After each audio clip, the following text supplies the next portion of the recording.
Okay. Hello, everyone, and welcome to uh, something I haven't done yet, which is interviewing someone else here. Julian Wellman, a Worlds competitor from this weekend. We actually know each other IRL. We've been friends for a bit. So yeah, I thought it would be cool to interview Julian here, go over his Worlds draft from this weekend. I believe you went 3-0, right? Yeah, I trophied the World's draft. And I just like to say, Nice. Jason is way back in the day one of the people who got me into draft a little bit. Um, so it's good to be here. Yeah, yeah. Um, yes, my sound is lower than usual because I couldn't figure out how to get Julian's sound to be anything but very quiet. Like I can't like Yeah, make his I sound don't, I don't more know. than 100%. I'm not very good with audio. I So figured this hopefully was it's fine if you just raise the sound on your end. yeah, I figured this was better than the alternative. So, anyways, shall we jump in or Okay, so the stream is working. Everyone can see my screen. yes, I believe so. Great. Um, okay, so to practice for this tournament, I did a bunch of drafts in pods with a bunch of other competitors and Jason and a few others. Um, and that was really important because you know pod drafts are different from arena drafts, and everyone knows that, but I think it still gets understated a bit Yeah, how big definitely. the difference is. I I Um, I think I like saw there was some discussion in like the limited level ups Discord about like how limited grinders would fare against world competitors if like they were competing for limited, yeah, and I think that like worlds competitors. Or at least the world's competitors that like did put a lot of time into practicing drafts would actually be like very favored if the limited grinders weren't also practicing pod drafts because like arena is super yeah. different. If you go into a pod draft expecting to get a blue red deck like you can get in the arena queues, you're in for a bad time. Uh-huh. A lot of the difference is you need to just be willing to take medium cards and to like just buckle down and make your deck work Yeah, and it's not assume that everything is gonna wheel for you. yeah, it's definitely a lot scrappier. Yeah. Um, anyway, so as far as preferences, um, my big takeaway was that I didn't really want to try and fight over the lands. Everyone really tries to fight over the lands. Um, this is especially just sort of the style that a lot of players at Worlds have, and it's also something that can be like pretty successful against weaker players.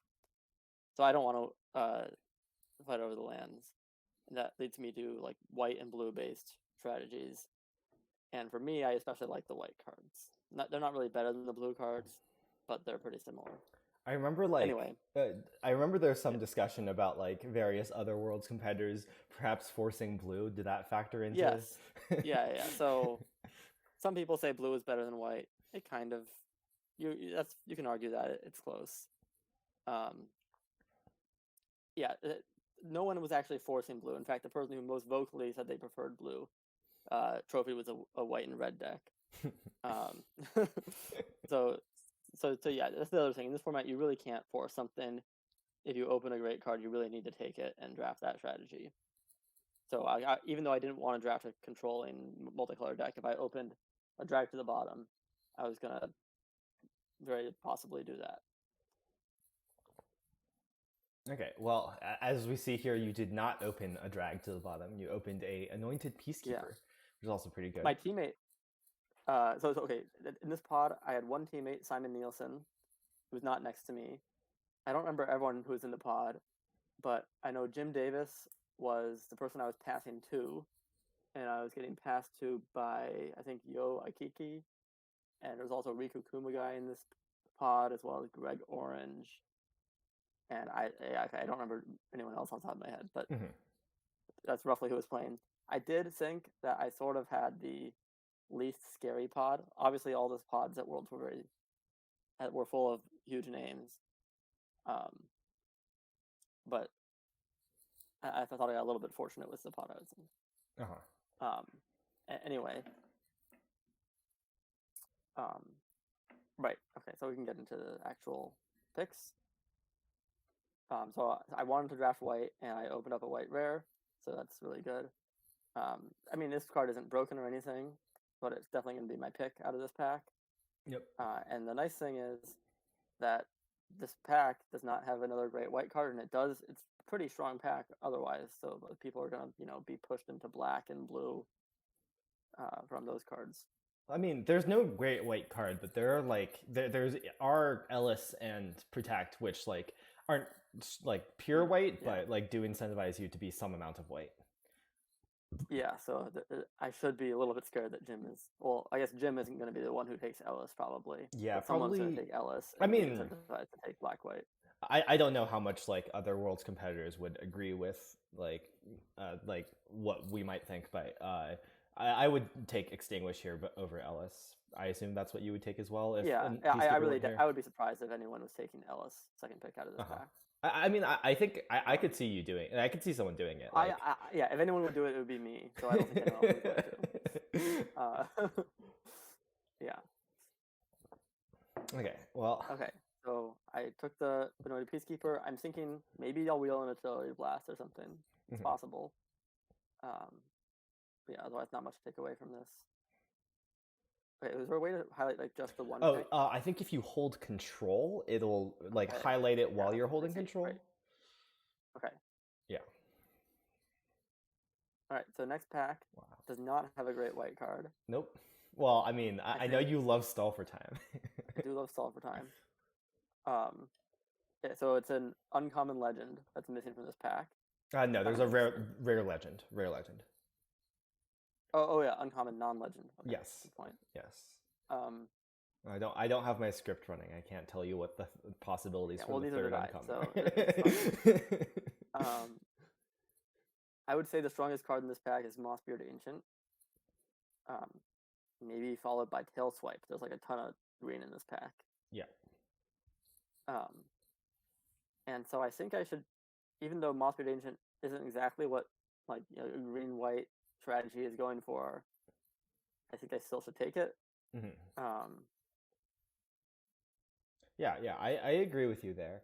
I think one thing to note is like I think this is the difference between Mossbeard Ancient and Tailswipe might also speak a bit to how different Pod Draft is from Arena Draft. I'm not convinced Mossbeard is like better than Tailswipe in Arena Draft. I think like basically I think decks are a bit more streamlined, so like getting to a 7-drop is maybe slightly clunkier in Arena Drafts, but like it's great in it like goes up in value in pod drafts when your deck is just like a bit more clunky in general and like could use sometimes just gets to 7 more reliably, basically.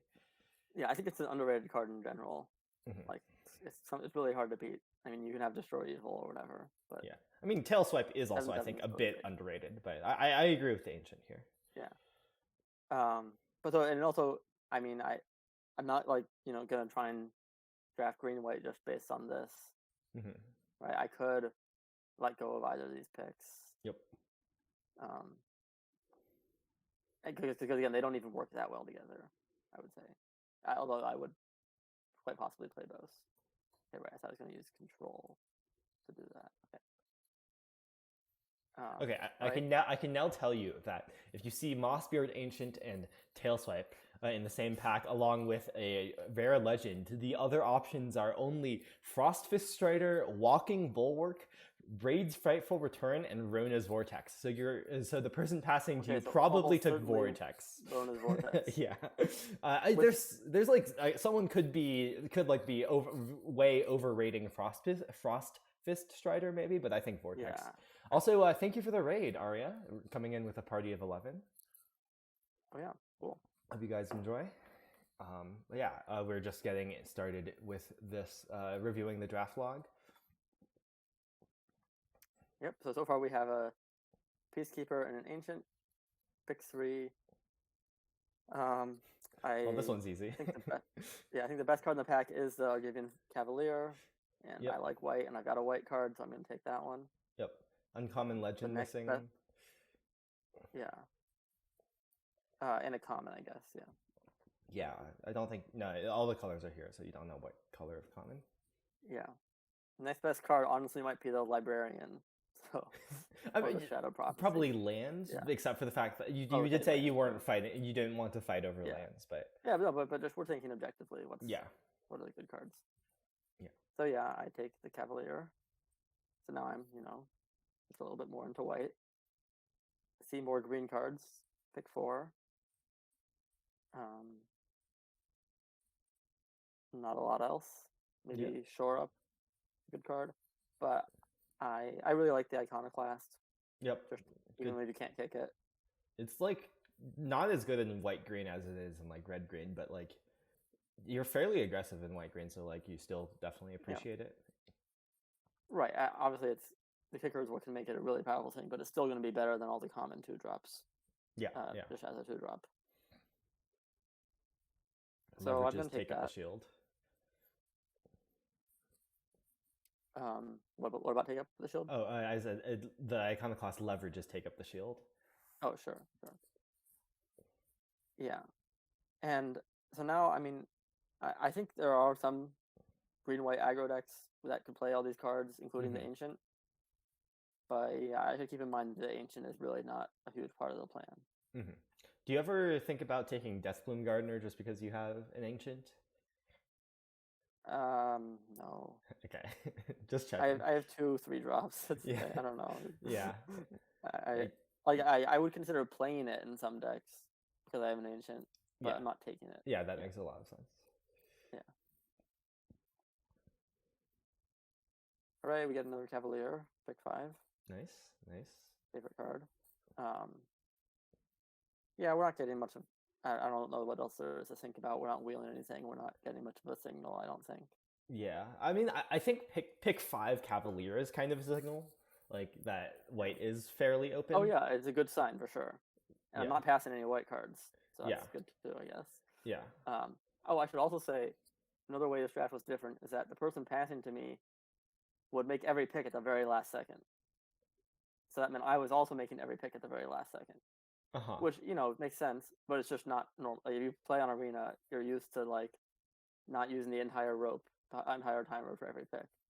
But we were using the entire timer for every pick. Was that like did the people running Worlds tell you to do that, or is that just like no one told us that. Okay. It's just I noticed like on my pack 1 pick 1, I'm not going to just take my Anointed Peacekeeper and move on. I'm going to wait until I've got another pack to look at before I consider moving on. I'm just going to keep staring at pack 1 and think about what might wheel and so on. Yeah, makes sense.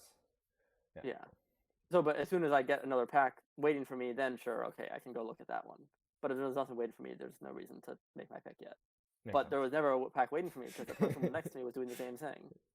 So I was making every pick with less than 5 seconds left in the pick timer. I would reserve it and then just actually click at the end. Yeah, so even in packs like this where there's not a lot to think about, I was staring at them for a while. Yep. The other thing that was distracting about this draft was I was hoping to look at 17 lands during the draft, like look at the draft log so I could see what got picked and not just have to remember the entire packs. But it wasn't working. I kept checking to see if it was working, and it never did, and it never worked. Yeah. I think they used a different event that like wasn't by default tracked on 17 lands, so you had to like we had to ask 17 lands to look at it after the fact to get the draft logs. Yep. So that's how we have this now, and we'll see later that it would have actually been helpful too. I might have actually drafted a little bit better if I had known some things. It's okay. You went 3-0 anyways. All your decisions were correct. Yeah. I can't complain. It worked out. Okay, so this is maybe the first really tricky pick. We've got 3 playable white cards and a playable green card. I think I'm going to take one of the white cards. I agree with that. They're not worse and stuff. I think the Protector is probably the worst of the 3. Interesting. I was thinking. I'm not sure though. I think it's close between Protector and Phalanx. Like, which one of those is worse? I think I would take Sleeper here. I would land on just like having a 2. Yeah, I mean it. I think I agree with taking Sleeper. I don't actually remember which one I took. We're gonna find out. But I think I would take the Sleeper. I think the Phalanx. it's a little replaceable. 2-drops are hard to come by, and even if you can't kick it, Sleeper is kind of just the best white common 2-drop. Yep.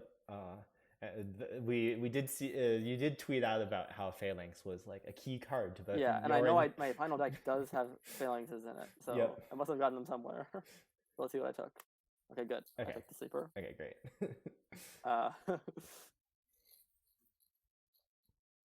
Oh, this pick was tricky too. This one, there's no way you're gonna agree with what I said. Well, yeah, because I'm gonna say Faith Bonder. I know you hate Faith Bonder. Yeah. So, spoiler: I did not take the Face Bonder, but Okay. even after that, knowing that, it's unclear what I took. I mean, So, okay. like, it's, to be clear, if Let's talk about the Faith Bonder, the though. Faith Bonder, okay, yeah, sure, we'll talk about Faith Bonder. I just think Enlist is a good mechanic. And Faith Bonder is just a good 2-drop. Like, you need 2s. Face Bonder is the worst white common on 17 lands. Is it now? Is it actually the worst? I have told you about this. Maybe I haven't checked in a long time. But Okay. it was when I told you Okay, about it. I think you told me about the win rate, but not like, whoops, I can't actually check 17 lands on this browser window, otherwise we'll miss it. Well, it doesn't matter. The point is I don't like the Face Bonder. Uh-huh. I think it's the worst white 2-drop for sure. I'd definitely rather have the 2/1 that scries. Okay, and then if I'm green-white, I'm hoping to get the kicker green Okay, as well. so here's the thing, right? Okay, that's fair. Green, if you're green-white, then like I think it's more defensible to like not like Faith Bonder here because you have another playable 2-drop that normally isn't playable. That is gonna wheel and stuff. Yeah. Yeah, but not that you saw any. I think I don't think you actually saw it's not wheeling this pack, but it should be coming my way. So I will say, like, I agree with you that I generally prefer the what is it called, Samite Herbalist, the 2/1 that scries and gains a life when it gets tapped. Yeah. But I do think like if you have Herbalist, you like do want Faith Bonders because that is like legitimately a good is like very small synergy. I wouldn't say you want. I'd say you're more willing to play. Okay. I would rather have the first Faith Bonder over and it's not this that I'll never play a third Faith Bonder. Herbalist. Sometimes you have to play a 2-drop in these decks. I just don't want it. I'm glad at least Flying agrees with me that Faith Bonder is just kind of good though. It's really not. It's really, Clarm. It's people who have given up on themselves. I have not given up on myself. I have hope for my day. Okay, so here's the reasons why I like Faith Bonder, right? It leverages like 1/1 tokens when you're not quite ready to charge yet. Like a 2/3 vigilant attacker is like pretty decent. Or if you can enlist a 2-power thing like Herbalist, a 3/3 like actually like generally trades up more than not. And it leverages Take Up the Shield. And that's like the big one. Like if you have like 2 Take Up the Shields, often play out better than it actually is. If that makes sense. Like I have seen it, be doing all those things. Other times it's like very blank. Right? It's just too small. Okay. I just have, and I also have 2 other things that I've got the good enlister already. So. Well, like the thing is, it even plays well with Cavalier because like if your opponent, if you go turn 2 Faith Bond or turn 3 Cavalier, and your opponent like plays then like plays a 3/2 like Librarian or something, you would much rather attack with your Faith Bonder than your Cavalier, right? And they still have to like block or take 3. Like one of the enlisters don't actually anti-synergize that much because it's not something like you have a limited amount of enlist fodder or whatever. It's a minor thing. Yeah, I do. But the problem with this pack is that there aren't any other good cards to take. Yes. But I'm still gonna try and take one of them. Okay, my guess is you took Shield Wall Sentinel. Ooh. Yeah, I mean that would make some sense. I don't really want my Walls deck to be this like Argivian Cavalier strategy a ton. Yeah, but like it's the most powerful card in the pack. It is the most powerful card in some sense. Yeah. Okay. So if you didn't take I could also taking Sojourner. Kind of fine. I don't think you took Sojourner because that would be like the obvious second pick. My guess is now Braid's Frightful Return because you really like white black. I know you I really really like. like white black, and I took Braid's Fightful Return. Okay. Um, so the thing is, like, this card isn't even great in black white, but it is fine. And I do have, I have a black kicker, and I've got Yep. 2 Cavaliers, which will give me good fodder for Braids. I think if I end up black white, there's a really good chance it'll make my deck. Uh-huh. Um, I but it won't be great. Yeah. I think okay. The more I think about it, the more I agree with this pick. If Faithbonder is not in the pack, like I think probably that's Okay. correct. All right. Like So that's something. like Yeah. So okay. My one caveat is actually pack one. You passed a bunch of good black cards, so like that Yeah. There's does an make Ellis it in it, but tougher. it's You fine. passed Ellis and Yeah. Extinguish, right? Like Yes, I know. and there was another pack Maybe where the like Ellis will wheel. I highly doubt it. That's an example of a way I could very much get into black white, right? Yeah. But yeah. If the Ellis wheels, but I doubt Yeah. it. There was also I another doubt it as pack where well. you picked Cavalier as the only good card in the pack, and there was also a Shadow Prophecy, which is like the A only Shadow other Prophecy. fine card. So like, Yeah. All right, so we've got this Braids Fightful Return. We'll see if anything comes of it. spoiler, I don't think so. Yeah. All right. Pack 8, all terrible blue cards. But so one of these cards is way better than the rest, so I'm gonna take that one. Yep. Do you know which one it is? It's the Soaring Drake, or maybe the Wall. No. What? Goblin Picker is by far the best card. Oh, in this pack. sorry. I thought you said you took a blue card. No. Okay, sorry. Sorry, I thought you were asking about which of the blue cards was best. Yeah, I okay, okay. 100% agree with Goblin Picker as Yeah, like the okay. best card Alright. here by a lot. Sorry, I wasn't clear. You're right. Yeah, Soaring Drake's probably the best blue card, but Goblin Picker is quite a bit better. And I'm equally blue and red, meaning not much at all. I mean, this isn't the signal. These blue cards are just bad. Yeah. Right. Yeah. I mean, anything, Soaring Drake is fine filler. Like, Yeah. I think Soaring Drake is better think... filler than like Faith Bondrick, for what it's worth. But yeah, definitely. That's not. Yeah, I totally. And like Academy Wall is a wall. Okay, so this one, this wheel is pretty. It's like this was the first pack, so I don't like exactly remember everything that is missing. Okay, but looking at this missing list, I'm very curious who took the Molten Monstrosity. Yeah. I don't know who it was, but I mean, if there wasn't another red card in the pack. Yeah. Right. Like, and so if it's late and you're like, I don't know, it's. I don't know. I have trouble. I know. Zach Dunn was in this pod, and he ended up drafting red green. Okay. Maybe he took the Monstrosity. Okay. I don't know. I have trouble imagining a place where you want Monstrosity more than you want like Sojourner. any of Sojourner, Blast, Prophecy, or Protect. Yeah. But yeah, it's a little weird for sure. So, but yeah, Protect wheeling is really powerful. That's a really good card, and I'm definitely gonna take it. I think you could. Yeah. I think you could justify taking Blast, but I agree with you on taking Protect. I don't think you can justify it. I think like mostly because of your Mossbeard Ancient. Like that's the only thing that's making me think of it. Like it could be a green white deck with a fair bit of domain, and it would be good. But I could also be a blue white deck with an awesome counter spell. Yep. And like, yeah, maybe I should treat that previous pack 8 with a tiny bit of a signal, right?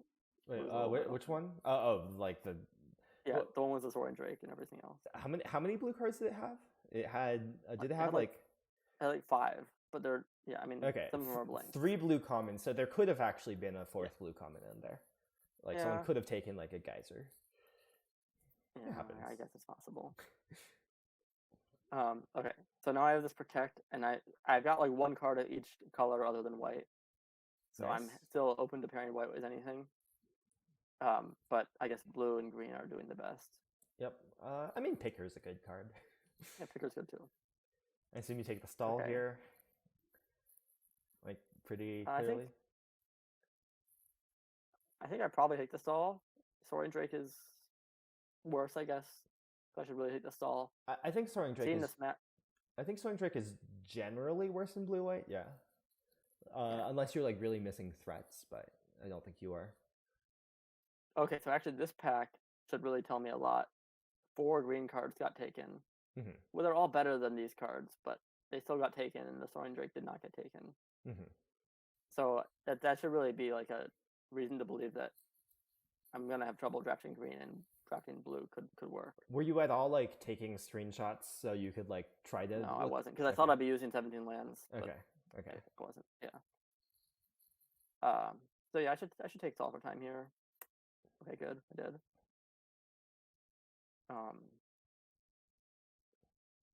Yep.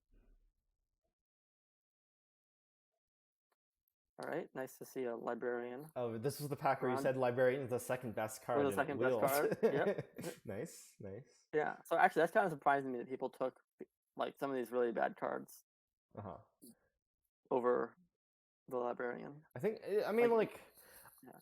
I think if you don't, I think if you haven't prepped for this format much, you could have the impression of like Librarian just Yeah. isn't a card. Like Chrome Cat Yeah. in Streets of New Capenna. I know Quarter Calls really like that card, but I think Chrome Cat in Streets of New Capenna kind of just wasn't a card. A lot more than like Librarian Yeah. is like I a think 23rd. I know that. Yeah. That like people might underrate it, but I'm just saying a librarian is really good. It's one of the better 3 drops in every color. Yeah. Sort of, I guess. So, like Snare Spinner, Branch Rider, like I'm not taking these cards. Heirloom. Okay, I think the person who took the Heirloom already had a Danatha. Okay, that's fair. That's fair. Wait, but I would still take Librarian over Heirloom if I had a Danatha this early. I don't know. Anyway, so Librarian in the pile. So I've got like now 4 great white 3 drops. Peacekeeper, 2 Cavalier, and a Librarian. Mm-hmm. I think I take Voda Sea Scavenger from this one. There's another playable 3. Interesting. Here's my thoughts. I would take Tide Turner. I want to take Tide. Tide whatever Turner. Yeah, Volsh Tide Turner. I know the card is trash, but I have had blue white decks where it's like legitimately good. Because like if you're like one thing about blue white decks is one place where they can get is being like very focused on Wrath specifically. And if you're in that space, you like really want all of the cheap creatures you can get. And Tide Turner also helps you like play like a cheap threat and also keep up an Essence Scatter. It can be quite good in like tempo counterspelly decks.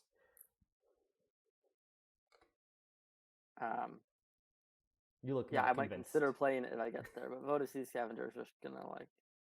You have so many 3s. You have a slot in my deck. You have a better. Yeah, I know. I have the 3s. I have 4 3s already, but I would play a 5th if I never. I mean, but I probably will get more 3s, but I also might not, and then I'll play my Sea Scavenger. Oh, sorry. Was anything interesting about the wheel? Not really. Nope. Kind of late Sojourner. Yeah, definitely still Sojourner. But yeah, I mean, so it's a little interesting that this wheel, so I should maybe be open to green. I mean, it is it's kind of weird because like there were like all those green cards taken, and then like no one took that Sojourner. So. Right. So I think going into back 2, I should be like sort of thinking that blue is more open than green. I think I had some vague sense of that just because of the Protect the Negotiators that wheeled. I think it's like not that important. Like I don't know. Like it's not. I don't think it's like that big. Protect is a gold card. I think you mostly still just like take the best card. I agree. That you see. Well, speaking of. Yeah, so now this pack 2 pick 1 I open has Nashoba Brawler, which again is not the best in green-white, where I might not have that much domain. It's still a great 2-drop, and there's no white card here. There's a land. There's a couple other green cards. There's a Divination, which I would probably play it, but Yeah, definitely just So take I the think brawler. it's just a clear brawler. Yep. What? Yeah, definitely Yeah, just take the I take the brawler. brawler. No reason And I can to hope that maybe I can wheel the land or something, or the maybe. grotto. No But reason to probably take a not. People take the black lands. card, right? Like, yeah, the double black is a bit too rough. Yeah, it's not like these cards are better than brawler, really. Yeah. I mean, braids can be powerful. I could see braids Yeah, being it can. better than brawler in some black white decks, but Yeah, that's true. But brawler for me, pass on a rare. And now passing to me is Jim Davis, and Jim Davis really hooked me up on this one. ooh, what is it? Oh, I see. Yeah. So Jim took a uncommon legend over this. I mean, like reasonable pack too, but Yeah. yeah. So very lucky that he wasn't in white, and that he opened a white card for me, and that he didn't hate draft or try and move into white, because that could have been a disaster if he tries to move into white. Yeah. So this is where I was like, okay, great, I'm gonna get a good deck. There's no way, because he's not gonna draft white, and I have these great cards already, so my draft really can't go badly, I feel like. Yep. Well, very obvious. Just take the Paragon. Maybe on Arena I would say maybe wield to take up the shield, but here I'm saying maybe wield Okay, Phalanx. I agree. The take out the shield's not coming back. But yeah, there are some white cards that could come around. All right, so now I'm like locked into white. If I wasn't already, really, I probably already was. Yeah. But I still, could be blue or green or really maybe something else, but who knows? Seeing a lot of these like junky packs, like Yeah. as you're likely to see in pod drafts. Yep. Yeah, so this pack is not much for me. No green card. Stall for time, which I already have one of. A couple lands that I don't need. Pilfer, which I don't really want to speculate on, and a Soaring Drake. I'm pretty sure I took the Soaring Drake, and I think that's correct. I could see just taking the second stall, but I think it's close between those two. I don't have a strong opinion. Yeah, I guess. Okay, there we go. We should be back. Yep. Okay, sorry about that, everyone. My internet crashed for a second. Okay, well, should we go review? Yeah. Here's the cards I have. Yeah. I think we didn't. It crashed while we were still talking about the previous pack a bit, like the stall versus Drake. Yeah. So I took the Drake, but it's close. I think it was because I already had a stall that I took the Drake. Uh-huh. But I don't need the Drake especially. I forget. Does Paragon play threes? Yes. Okay. Okay. So there is some reason to just have a pile of threes. Yep. Yeah. Okay.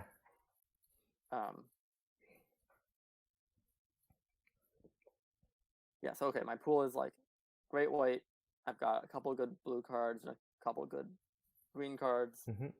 Could go either way. Yep. So now this pack I have a bit of a choice, which I think I get wrong.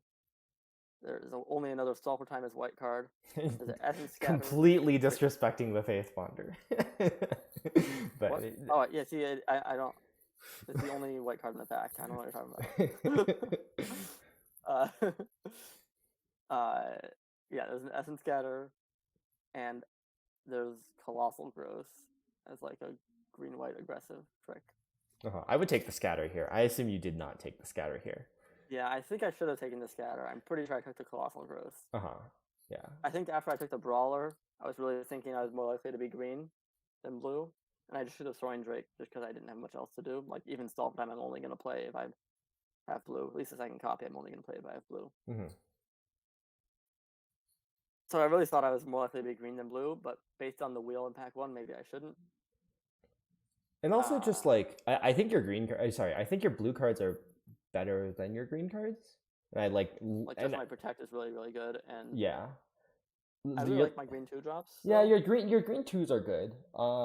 Yeah. I mean, hey, if you had Faith Bonder instead of Braid's Frightful Return, you'd worry less about your 2s. No, I'd still be worried. Yeah. But I think Essence Scatter is like actually premium. Yes. Even in green-white, Colossal Growth is not going to be great. You could like But if you pick up some red splash cards, sorry, some lands to splash red, like you could maybe with the colossal growth and um the 3/2 for iconoclast, you could maybe yeah, get there I in already growth. kind of want to have a red kicker. Yeah, that's true. I don't know. I just feel like your green is a bit awkward with like your twos and your sevens. Yeah, I mean the sevens you can sort of ignore. Yeah. Okay, but so now I have the colossal growth. Bit of a mistake, I think. This pack, bad green cards. Not really interested in the Jin, but I'll play a Captain's Call. Yep. It's Probably completely fine. take it. You prefer to like have a charge at this point, but like to go with it, but it's still fine. Yeah. Yeah, I don't have a Phalanx yet either. Well, speaking But of, now I can. yeah, I think I'm playing green. I think Shali's Acolyte's playable. Probably worse than Phalanx, though. I agree. It's worse than Phalanx. I think it's just pretty clear Phalanx with 2 Cavaliers and a call. Yeah, I don't want a Guy's Might particularly. Let's get the Phalanx. Good. Okay, we've got another Librarian, which I don't really need. I assume you're got a Face Ponder. I assume you failed. I assume you're taking an unplayable Zorojanin instead of the excellent Faith Ponder here. I don't think Zorojanin is unplayable. Yes, sorry. I think if I end up like splashing like red and like I already want to add red for growth and iconoclast, and I want to pump up my brawler for domain anyway. I think if I have some domain and some captain's calls, I think Zorojanin could be pretty solid. Yeah, I mean, okay, I was definitely exaggerating. I do think it's actually close between Faith Bonder and Zar, in my opinion. Just partly because I think you're more blue, but you know. Yeah. I just don't see Zar like Zar doesn't really do anything. It's a 5-mana 4/4. Like you have to attack or enlist with it, and then maybe you get like you don't have any lands yet, so like. I'm not a fan of Zorojanin. Yeah. But I do think like the card I'll happily play. As opposed to Faith Bonder. Which I will never happily play. Okay.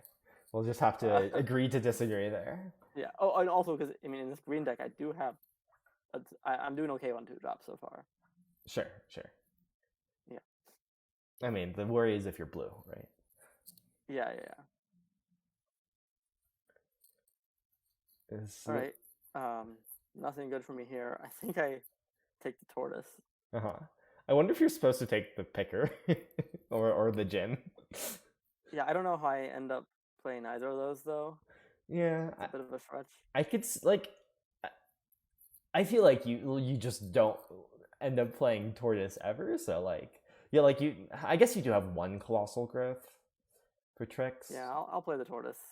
I'm not ashamed. Okay. I'm less ashamed to play a tortoise than a Face Ponder. Okay, but are you more ashamed to play a tortoise or a Jin? I mean, Jin is not for this sort of deck. Well, yeah. It's for a more spells deck. That's fair. Okay, I believe you. Also, can we talk about these late pickers? People underrate that card. People don't respect the picker. That's true. I was talking to some other people, and they say picker is like insanely good. Like they're even higher on it than. I mean, I think picker's like the 3rd best red common maybe. After Lightning Strike Maria's Outrider. Kavu contends, I think. An infusion. Okay, sure. Yeah, it's around there. There. Anyway. So now we're on the wheel. Didn't get anything back. My cards are gone. Yep. Oh well. I can take a wall. I can take a Bog Badger. I would take the wall, I think. Yeah, I think it makes sense to take the wall. I'm not sure what I was thinking. I took the Bog Badger. I guess if I end up incidentally being able to kick it, it could be kind of okay. Mostly I'm thinking, like, I like the wall if you end up blue-white Wrath, which still is, like, a very slight possibility. And also it's good with Phalanx. If I open a Wrath, I probably would, I guess. Yeah. But the thing is, now I haven't been taking so many white cards this pack. Yeah. So it's a little bit like, I kind of need my green, I think. least that's what I'm thinking. Yeah, Badger isn't Probably Badger. horrible. It's like a 3/3. All right, so now Take Up the Shield did not wheel, but everything else did. Yep.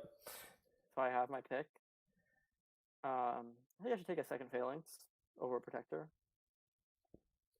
Yeah, if you're being like green-white, you might have tricks, which make Phalanx a bit better. Okay. That's like a reason to take Phalanx. Also, like I think they are close anyways. Yeah. I guess Phalanx is like slightly better with Cavalier, and Protector is slightly better with Captain's Call. Maybe, I don't know.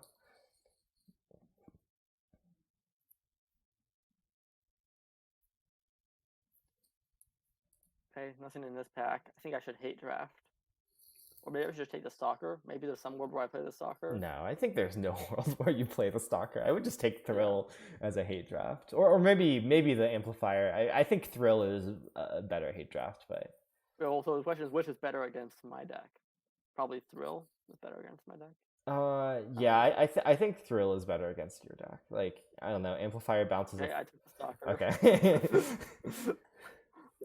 Don't worry, I didn't play the Stalker. Okay. Yeah, I wasn't worried. Oh, I am worried about this pick though. You're still gonna turn down this Faith Bonder. Yeah, I'm pretty sure I took the Stall for time. Uh-huh. But this is a close pick. It's weird to me that you took Stall if you think you're green right now. Like with your 7/7. But you have a 7/7. Yeah, it's tough. You have a 7/7, Yeah, and you even have a Czar. You have a Czar. So the Czar is good with Gardner, and it helps you kick your things. Yeah. All right. Maybe I should take the Deathbloom Gardener. Maybe I did take the Deathbloom Gardener. I'm not sure. Like if you think that you're green here, I think you should take the Deathbloom Gardener. I have my filler 3-drops handled though. Yeah. To be clear, I would take the Faith Bonder here regardless, but because I like. In fact, it's possible even I would. I'm not sure if I did or not. Because like your twos. Nope, I took the Stall for time. Okay. Your twos are like fine, but like you only have 3 of them, so like it's at the back of pack 2 that is a bit sketchy, I think, for a aggressive deck only having 3 twos. Yeah, I agree. All right, I'll take a 2-drop. Yep. There's Spinner. And a Yosha. Ooh, best 2-drop. Yep. So going into pack 3, I'm feeling pretty green-white. And I would, that pack didn't go super well for white cards because after I got the Mythic. Yeah. But I'm going to get pretty hooked up in this last pack. Okay, well, let's see it. Joda.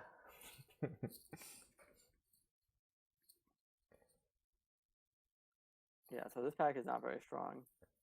I guess if I'd taken like the Essence Scatter, then I could be a lot more blue by now and be taking this Geyser. Yeah, I agree. I would just take Charge. Like, yeah, I think Charge is going to be good. You have a call, you have 2 Cavaliers. Yeah, I think you just want the Charge. Yeah, there's also green-white land. That doesn't seem like a great use of a pick. Yeah, take the Charge, wheel the Faith Bonder. Yeah, I'm going to wheel the Faith Bonder. And then this time I'll take it. Probably. Okay, probably. Hopefully. I mean, I would take the green-white land over Faith Bonder sometimes, but, like, I don't think that wheels. Okay, I took the Heroic Charge. Nice. Cool. Yeah, so it's another pack where if I knew I was blue, I would take a blue card. Another protect will be great. I mean, what do you take here that isn't a blue card? A second charge? You can take second charge. I take a Griffin Protector. Oh. Griffin Protector versus second charge. I already have 1 charge. I have 2 Stall for times and 2 Phalanx. Don't really need that sort of effect anymore. Yeah, okay, I buy that. I only have, I don't know. Take the Griffin Protector. But yeah, I mean, if I'd taken the Essence Scatter, taken the Geyser, now taken the Protect, we're going to have a pretty good blue base. Yeah.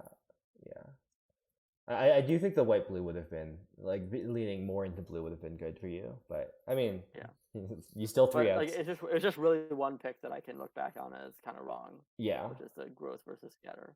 Yeah. And since then, I think it's been fairly I sort of reasonable. Shouldn't be taking the blue cards. Yeah. Okay. Love Song. Yeah. Love Song's So, amazing. Still need twos. yeah, so still need twos. Imagine if you had 2 more Uh, Faith Bonders. yeah. That I don't know if that'd fix my problem. So I definitely take the Love Song. Yep. Yeah, it's really good with the Paragon too. You just get it could have put itself in the graveyard. Yeah, I didn't even think about that, but yep. Yeah. And wow. Well, Yeah. So I told you I was getting hooked up in this pack. Great 2-drop, 2 great 2-drops to choose from, but one of them's even better than the other. Yeah. So I take the Soldier Lord. I don't, have a ton of soldiers, but just like Captain's Call makes 3 soldiers, or Cavalier makes I think you do take the soldier. It's like maybe slightly close with Phalanxes. You have Phalanx is also a soldier. Well, yeah, but like you don't care that as much about making Phalanx a 5/5, right? Yeah. I agree with taking the rare. It's not close. If you were a blue-white, okay, here's my claim. If you were blue-white, I would take the reinforcements. If you had Scatter, Protect, a Geyser, I would take reinforcements. Because that's a flash? Flash, yes. That's how close I think it is. Like even Protect makes a soldier token. Yeah, I'm aware. There's so many and it has it has like the activated ability from the graveyard. Well, yeah, but you so much. But like you can play reinforcements from the graveyard with Sarah Paragon, so like like who needs the activated ability? Came up actually. Well, it didn't come up, but I thought about it a lot. Mm-hmm. I was like, which one of these 1/1s do I chump block with? I'll do the actual card so that I can flash it back. Mm-hmm. Yeah. Oh, did you think about it against blue? If you against blue, like you should maybe chump with the token so it doesn't get bounced. Yeah. I see you take up here. You have so many 3s. Yeah, I already have 2 Cavaliers. I don't really. So that's one thing my deck is also lacking is I don't have real removal. I just have these combat tricks. Yeah, you have 2 stalls. Yeah, they're not even combat tricks. Like I need to take up the shield. It's a really important card. Yep. So I take it. Well, and speaking of removal, yeah. That's really good. Yep. Wow, you could have had 3 protects. I mean, like I think you take the second take up the shield over the third protect anyways in blue white, but like that's the thing. I still think I'm playing these green cards. So I still want to take up the shield. Yeah, I mean, I think even if you thought you were playing the blue cards, I would take the take up the shield. I don't know. Protect is really strong. So is take up the shield. Like, I don't know. I think Protect is probably a little better. So okay, we haven't even mentioned there's a Queen and an Artillery Blast in this pack, but these are bad cards, so we don't take them. The Queen is like kind of fine in my deck. Yeah, it's kind of fine, and it's not fine in some other Worlds competitors decks that I saw. Yes. But I saw it splashed in 2 different Worlds competitors decks. Were both of them double splashes? Like, were both of them splashing the white? No, okay. It was a lot more reasonable in one of them. Okay. Yeah. Okay. Well, DM aside, take the take up. Yeah. Oh, was Siggy splash one of the people splashing for Queen? Yeah. Siggy in his black-white double cruelty of Gix deck. Okay, that's like more reasonable. Yeah, it was like kind of fine. Okay. I don't know. Did not win any matches, so anyway. Finally a bad pack. It's like, I don't know, you could take... You probably hate draft something? Yes. Like the Baird, maybe? I don't know. It's like... I think I hate the Strider. Huh. Baird's in some ways stronger, yeah. I feel like Baird is more... No one wants it. I feel like... Pick 8, no one wants the Baird. Oh, yeah. I was mostly thinking like Baird is better against your deck, except for the fact that there's like less likely to be really good against my deck. Yeah, and there's less likely to be like other white drafters at the table since you're so heavyweight. Yeah. Okay, sure. Take the Strider. Okay. No one wants the Face Bonder. No one wants the Joda. Fine. You made me take it. I'll take it. Deal. You're not gonna speculate on Joda? Yeah. Okay, so this wheel Huh. is kind of impressive. I don't remember you having 2 protects. Did you not take the second protect here? I didn't take the protect because I thought I was not playing blue. Uh-huh. Yeah. Okay. Yeah, so this is where I maybe could have noticed. Wait, maybe I don't need to play green. Yeah. All right, let's count my cards. Right, I have 1, 2, 3, 4, 5, 6, 7, 8, 9, 10, 11, 12, 13, 14, 15, 16, 17, 18, 19 white or colorless cards, Uh-huh. and they're all playable. Yep. Even the Especially Faith like the Bonder. double stall time. Especially the Faith Bonder. Even the Face Wander. So 19. And if I have blue, I have like 3-ish cards, so 22. And then if I take the protect, that's 23. Mm-hmm. So yeah, I have enough playables to just take this protect. Yeah. You definitely don't take the third stall for time. I don't know. Like, I know you didn't want to take the second heroic charge before. I don't know exactly how you feel about it. Like, I still think heroic charge is fine. I didn't want to take it because I thought protect was better, but I think it's still a card I would play. Mm-hmm. It's like still okay. But if I realized I was going to be blue, I should take a protect for sure. So, but here's the thing: like, do I want to play blue? I do think it's very close. Or do I want to play green? Like, you give up your 2s, but still, you get 2 protects. I have only 3 white 2-drops. Yeah. No blue ones.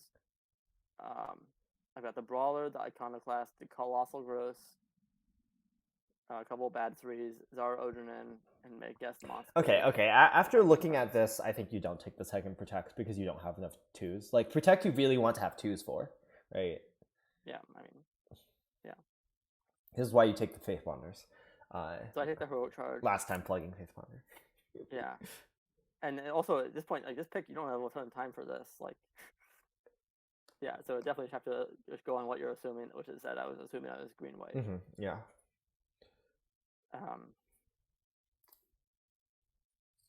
Okay. I'm gonna take the third phalanx, not the second face ponder.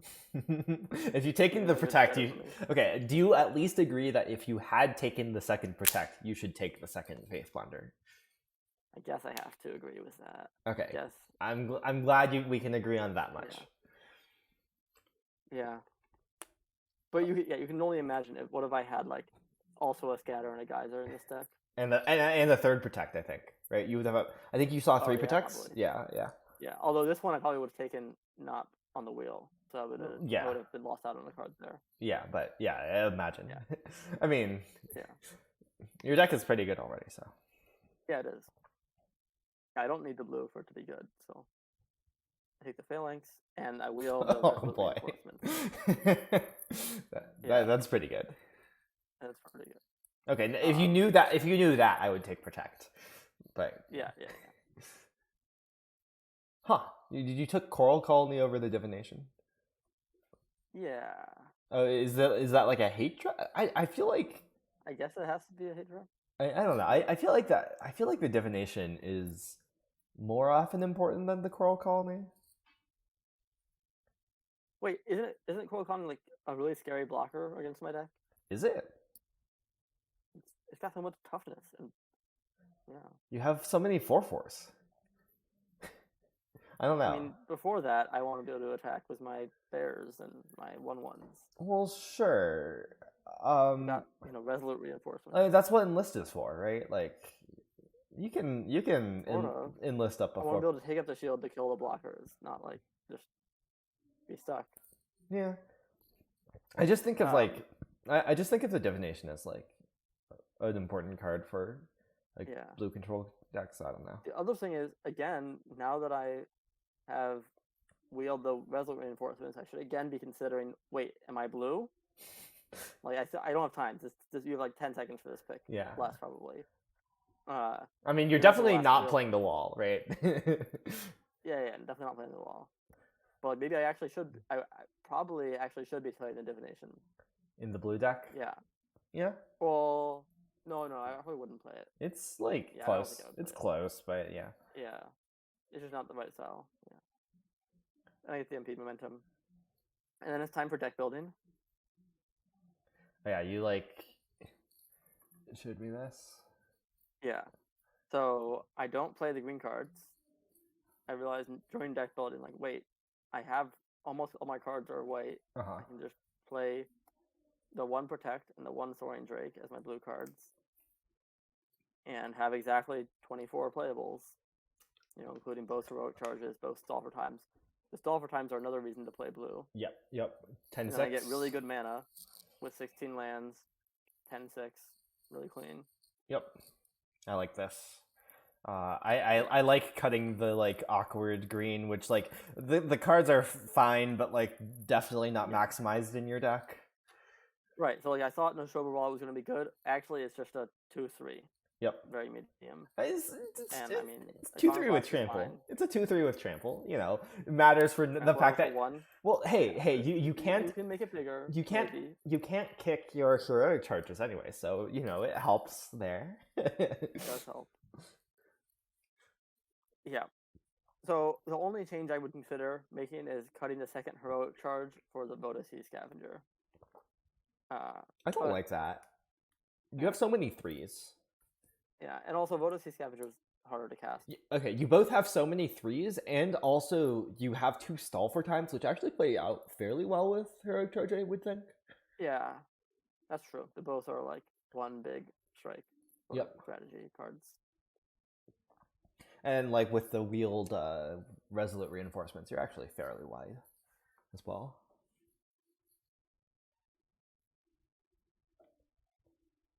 So yeah, I think that was like a fairly straightforward draft. Mostly it's just like you could have maybe realized you were supposed to be blue.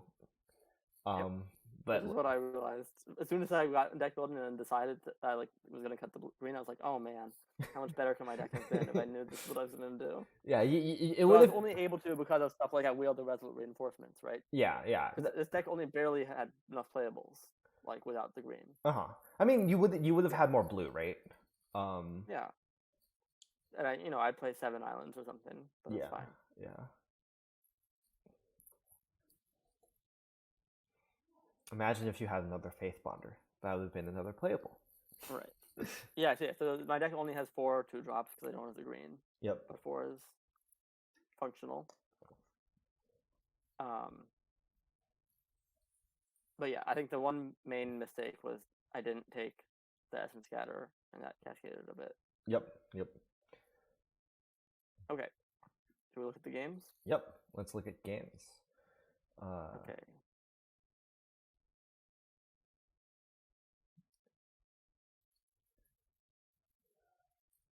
Oh wait, this is not. Is it the right? It should be direct game tournament limited, probably. Yeah, but I want to make sure it's not my testing game. I played some testing games. Okay. With the deck. I mean, you look at the date. I think this is right. You could check on the date. Like, I assume the testing games were the day before, not. Yeah. I think I checked. Okay. But let me pull up my opponent's deck list and name. Okay. I think I'm playing Riku Kumagai. Yep. Do you know what? Oh, yeah, you do have the deck list. Yeah, so he is playing black-white. I assume like the only other white drafter at the table. Right, so I just posted it in chat. Okay. I actually haven't looked at the entire table's drafts, so I don't know if he was the only other white drafter yet. Whoops. I should open that in a different tab. Okay. So Riku's deck is playing Radadrabic of Urborg. Yeah, it's pretty good. He has Aaron and LS.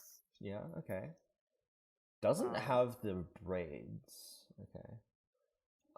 Right, doesn't have the braids. He has an Evolved Sleeper, which is a really good card. Yep. And but the good thing is he doesn't have very much removal. He just has 1 Bone Splinters and 1 Tribute to Urborg as removal. Yeah, Pilfer and Battle Rage Blessing and Join Forces do like something like that. There's also Take Up the Shield, two Sleeper. He definitely has. Right, so I definitely need to watch out for the 2 indestructible tricks he has. Yep. His untap trick, and Pilfer, I guess. But he also, if you look at his creature, he does have some kind of bad cards. He's Acolyte, Shali's Acolyte, Toxic Abomination.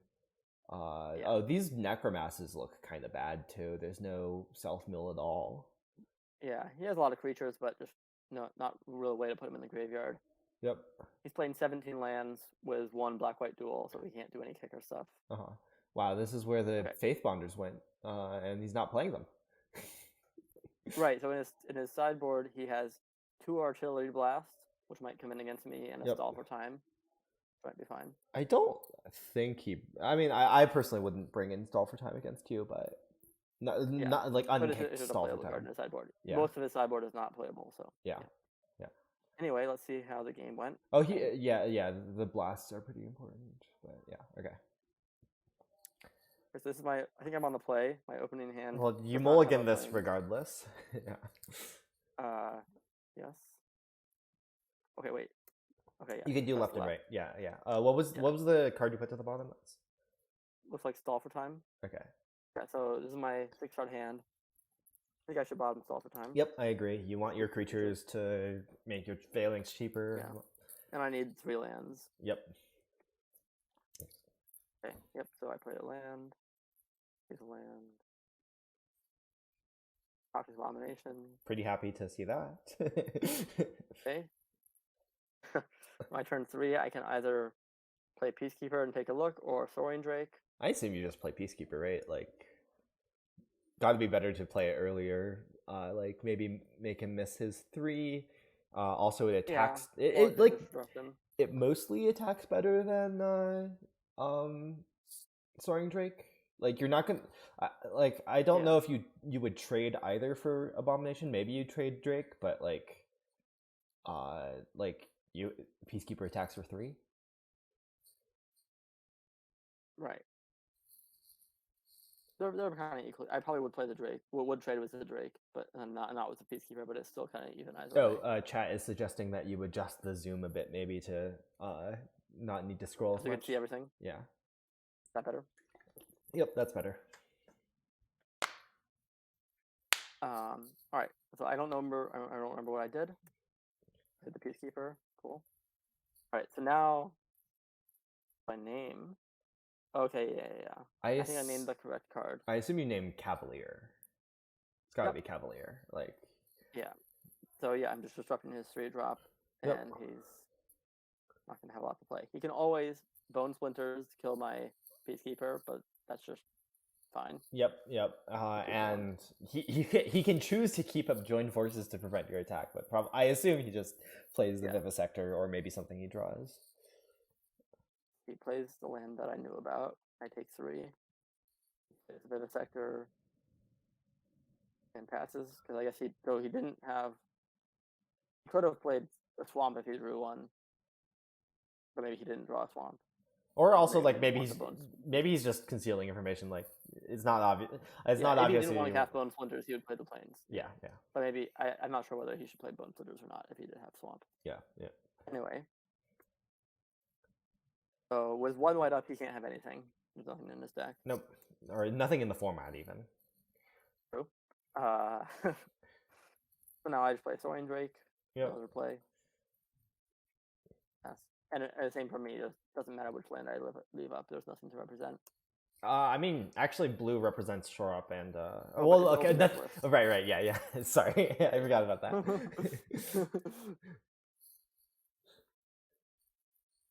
right, he plays land. Does he attack both? Attacks. Okay. I mean, I would just snap block the 2/2 with your 2/3. I think. Yeah, and then he can join forces. Yep, join forces. That's okay. Yeah. You can still play your phalanx next turn. I definitely don't want to make 2 blocks, otherwise join forces is actually good. Yep. And I don't want to make 0 blocks, because he doesn't have to use the join forces. So block 1. But block 0. Oh, interesting. I didn't block. Oh, actually, here's an interesting question. Actually, do you? I think we're agreeing that you should block one of them.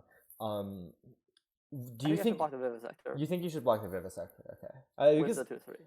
Because blocking the 3/2 does save a damage if he uses join forces. But then it's a lot more reasonable for him to just not use it.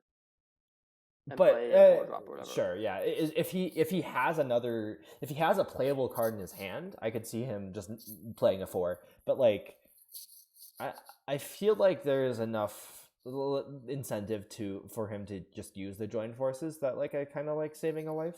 If I knew the card he has is nothing, it's not a 4-drop or whatever, or a 3-drop. Yeah, but like let's say the card he has is I don't know, Tribute. Which one do you block? Or wait, no, Tribute. Nah, he's never playing Tribute. What's a card that's like medium-ish? Sleeper. Yeah, then I want to make him use it, not just play it. Okay. Because it's just gonna get better. Okay, actually, I remember why I didn't block. I'm not. I need to want to cast my 4/4 next turn, and I can't unless I have 2 creatures in play. But you wait, no, you have 5. You have a land in your hand. Oh, what? Yeah, I have. Okay, I do have enough. Yeah, no. I did check that. Yeah, you can cast the. You can. I mean, he can always like join forces plus bone splinters, leave me with 0 creatures. That's true. Oh, okay. Yeah. That definitely makes it reasonable to not block. Huh. Yeah. Yeah, especially since you have 3 and it's open deck list. Like that's like actually a very that's like I think you would do that. Or Okay. if you did block. And I could get kind of screwed because my cards don't do anything then. Yeah. Okay. Never mind. And Yeah. maybe it's fine to take 5 and like definitely play my 4/4, and maybe I'm in a good spot actually because I'm racing a little bit. You know, he can't cast the spells, sort of. Yeah. No. I like. Yeah. Thinking about it more. Yeah, I agree with that. I think it's pretty reasonable to block 2/3 on 2 through 2/2, but also not the worst mistake ever to not do that. I think I now think it's a mistake to do that actually. Okay. Like not a. Just make sure. So okay, I figured it out in the game. Yeah. I now agree with past you, not present you. All right. I mean, past you played pretty well. Went 3-0. Yeah. So, I guess if I'm attacking, he's got the join forces, so I need to be able to cast heroic charge if he uses join forces. Yep. So I think I should attack first. I agree. I respect the join forces so much. I only attack with 1. Yeah. I was about to ask, like, would you actually like use the charge, to like counter to like kill their thing if they join forces? Like. So he casts join forces. I guess if he join forces and then double blocks, I'm like trading.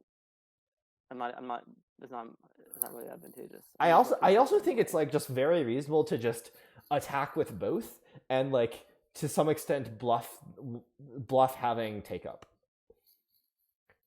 Oh, that's true. Take up would actually be really good. Yeah, like attack. Yeah. It's really hard. He probably has nothing else to do with his mana than join forces. Well, sure, but I feel like the join forces will be a problem at some point. Like, it's not like. Right, but I'm like, if I'm letting him cast his Cavalier, it's awkward. Yeah, I still think like I think the fact that you have to take up the shields makes me really like attacking with the 3/3. So you think if he has nothing to do with his mana, he might just respect to take up the shield and not use the join forces? Yeah, I think so.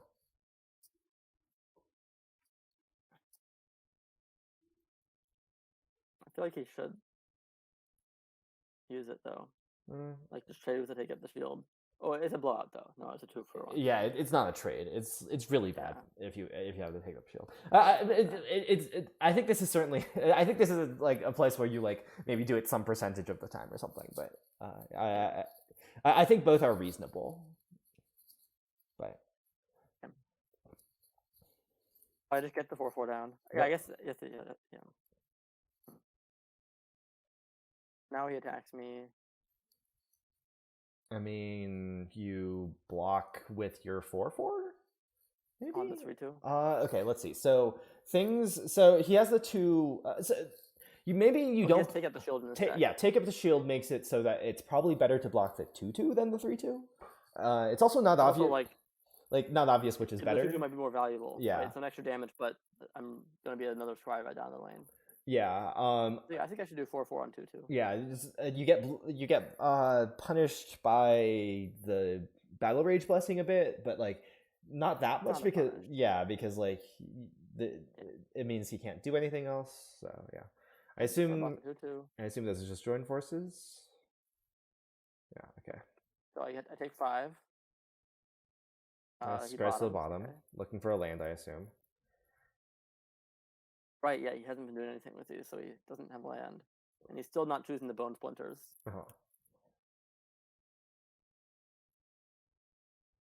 So now I have a choice. He's at 13. I like attacking with both. I think that's my instinct, at least. And heroic charge when he blocks. Yes. Yeah. Yes. Because I don't know, the 3/2 is a threat, right? Like you can't cleanly trade with it. I think the stall for time is going to be better later. It's just going to be a good stall for time probably. Yeah. Right. If I swing now, stall for time next turn, swing there, then swing one more time. That could get me there. Yeah, I mean that is in fact lethal if assuming that there's no other blockers. But yeah, then the 2 that stall hits. 9, 5, 5. Yep. My land plays bad creature. Mm-hmm. And still no land for him. Yeah, I'm like surprised that he's like not bone splinterings here. Like, yeah, I feel like you kind of if he can just get his land, then he can cast Cavalier, then Bone Splinters, and. But that's so slow. Yeah, it is slow, but it's just so much better value. Yeah, but like I feel like he's dying. Maybe dying. To be fair, we have the perspective of knowing we have a stall for time. Yeah, with one card in hand. Yeah. Captain's Call. That's a really good draw. I think with that you just attack with the Soaring Drake and don't stall. And Captain's Call. Yep. Yeah.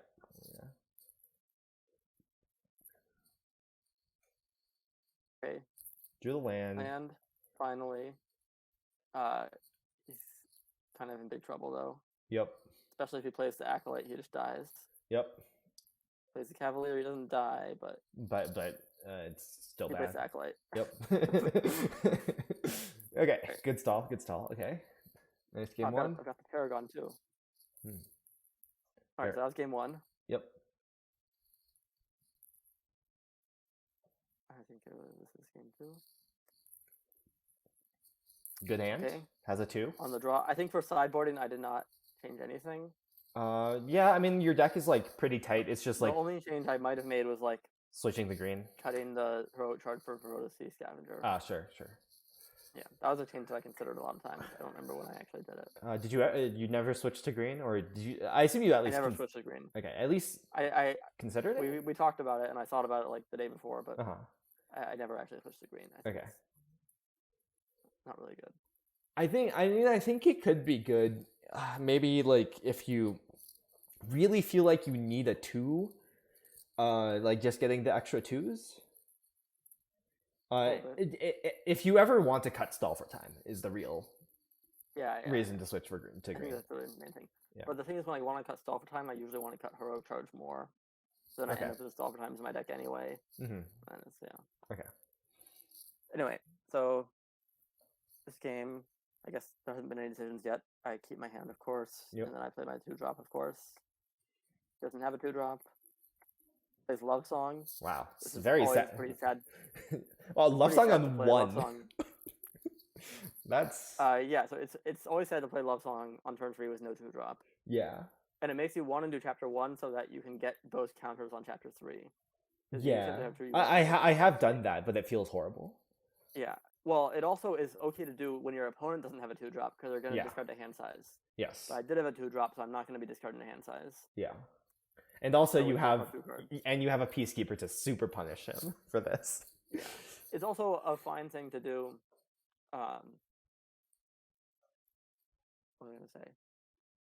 If you're like, maybe you don't have you're missing a color. Mm-hmm. Yeah. If you really need the draw. Yeah. Yeah. He's not missing the color.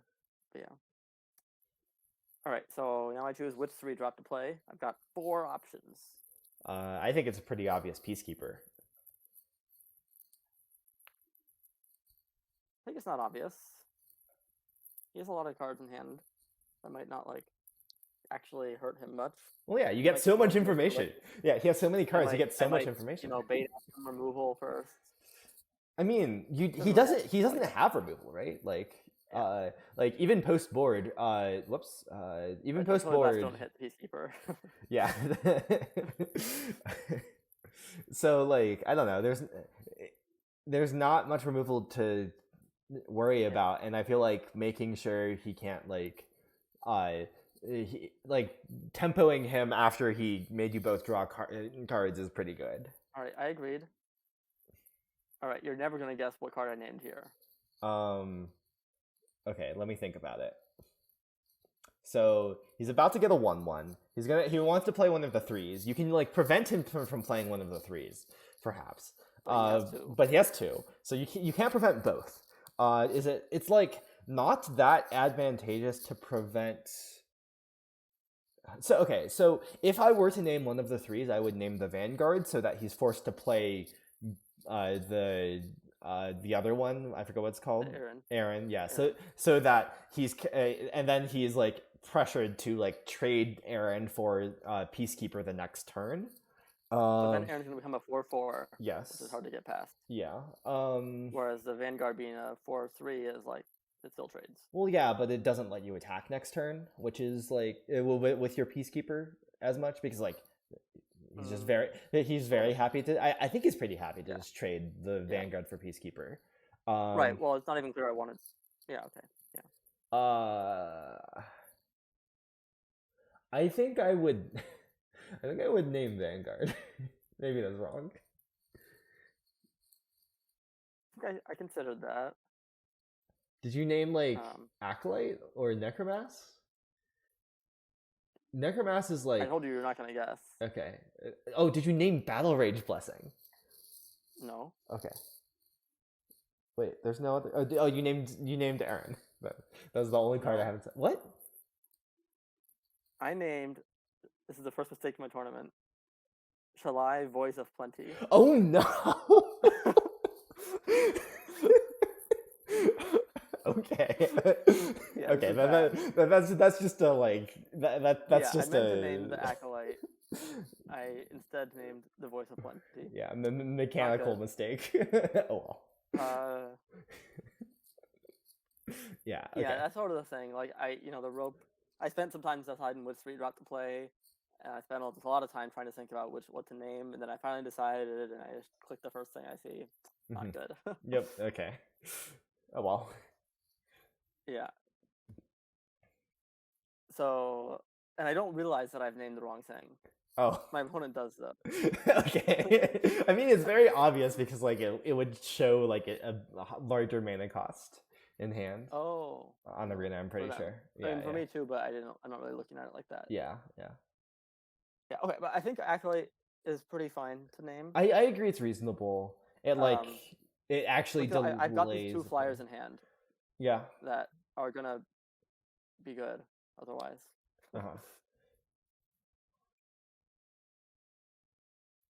Yeah.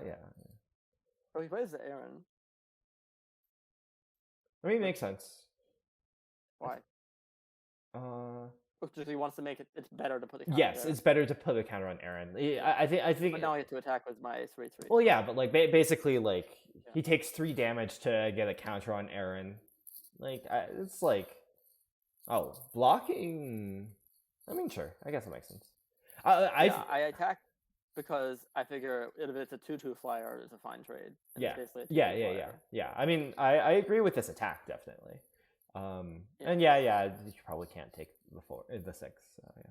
Right. I mean, he's trying to preserve his Aaron, right? So he doesn't block with that one. Yeah, I guess I was just thinking like it's slightly weird to play Aaron but also block. But yeah. Well, it's not that weird. But right. You don't play it if you're playing the block. All right, so now I bunch of 3-drops and a 4-drop, so I play the 4-drop. Yep.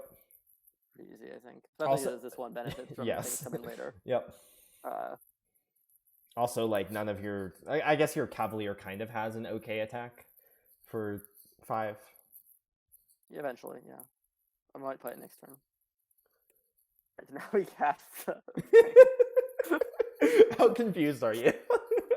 I figured it out pretty fast, Okay. but I was confused at first. Okay. There's 0 creatures in the graveyard right now, right? Or in his graveyard? Right. Right? Yeah, okay. So these necromancies are still terrible. Yes. All right. He doesn't. Okay, so he has a Bone Splinters that's removal for Paragon, but they're. Oh, and you have a 2 in the graveyard. So I think you probably play not Paragon this turn and play Paragon next turn to immediately get the 2 Yeah, back. I agree with that. Well, yeah. I'm gonna have 6 mana next turn. Yeah. It's not like playing. Yeah, playing Paragon this turn doesn't get more Cavalier things in this play. turn allows me to attack for 4. Yes. Yeah. Whereas not doing that doesn't. Yeah. So I think that's what I do. Yep. And I can enlist next turn if I want. Yeah. This So game's he's already looking at 10. pretty good. Yeah. This is an interesting attack. Huh. I mean, I'm not blocking. Are you not? I think it's not crazy. Wait, you have face-up Battle Rage Blessing. Yeah, I think it's not crazy to like get rid of that Battle Rage Blessing in exchange for a 3/3 and a 1/1. I think it's worth considering. I think I still land on don't block, but like it's not. I don't think it's just like you don't want the Battle Rage Blessing to trade with like your 2 creatures, because I think that's fine. I don't even want to trade my 3/3 and 1/1 for his 4/4.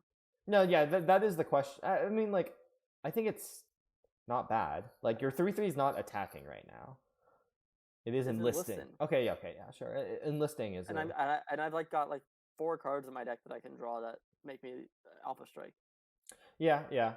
I basically my thought is like if you don't block, he's just gonna play Vanguard and hold up Battle Rage Blessing, and that's gonna kill your Griffin Protector. Sure. Be my guest. I mean, then my Sarah Paragon starts attacking. Like, I mean, not really. Your Sarah Paragon only is a 3/4, not a 4/5. Oh, I'll take the shield. It's fine. Anyway, I'm not blocking. He does the play you said. Yep. The tap land. Okay. I mean, you just like play Paragon and 3/1, right? And attack with enlist a 5/2 and a 4/5 flyer. I could do that. I could also just play 2/3 drops. It's not totally clear. I would rather get the Paragon on the battlefield and get some value with it. I mean, if we don't think he has. Yeah, he's not going to have Bone Splinters probably, and it's not even that good if he does have it. Yeah. Yeah, that's probably the right play. I don't remember what I do though. Like I think that like the Sarah Paragon also has the best chance of like actually attacking, right? Sure. Like if you draw, take up the shield. Oh, I made this attack instead. Interesting. Yeah. Okay. Yeah. No, this makes sense. Yeah, because it's gonna be a lot more awkward. If he's using Blessing this turn either way. I want that to die instead of my Griffin. Yeah, and it's gonna be awkward for him to hold up Blessing every turn with the 2 Necromancies rotting in the hand. Oh, he doesn't even use the Blessing. Yep. I mean, yeah, that makes a lot of sense, I think. Not using the Blessing. Yeah. Okay. Now he taps out. Yep.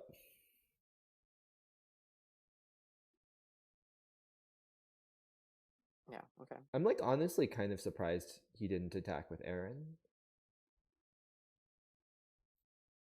Really? Yeah, because like if Aaron trades, he gets to play Necromancer and hold up Blessing. Oh, maybe he needs to block? I don't know. Okay, the other thing is, now I have another thing to cast as Paragon. That is pretty insane. Yeah. And I drew a stall for time. Well, okay, yeah. I'm going pretty well. Yep. Yep. That does seem like it went pretty well. Okay, great. All right, that's match 1.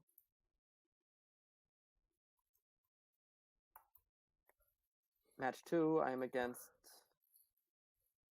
Yo Akaika, also known as Hikaya Matsuraka. Their deck list is being posted in the chat.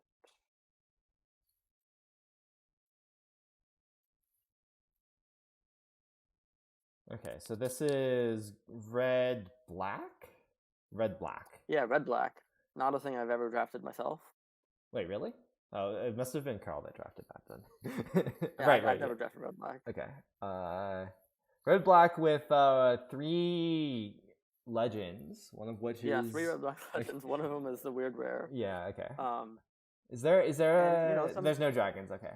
No dragon whelps. They have 5 cool removal spells. I would say 3 cool removal spells. One of the flow stones are like okay against fine. you. Like they kill cavaliers. Of course, they're fine. Yeah. But I wouldn't call them cool. Okay, I think removal spells are cool. Okay. 3 steel crushers though. Yeah, that's a little spicy. Yeah.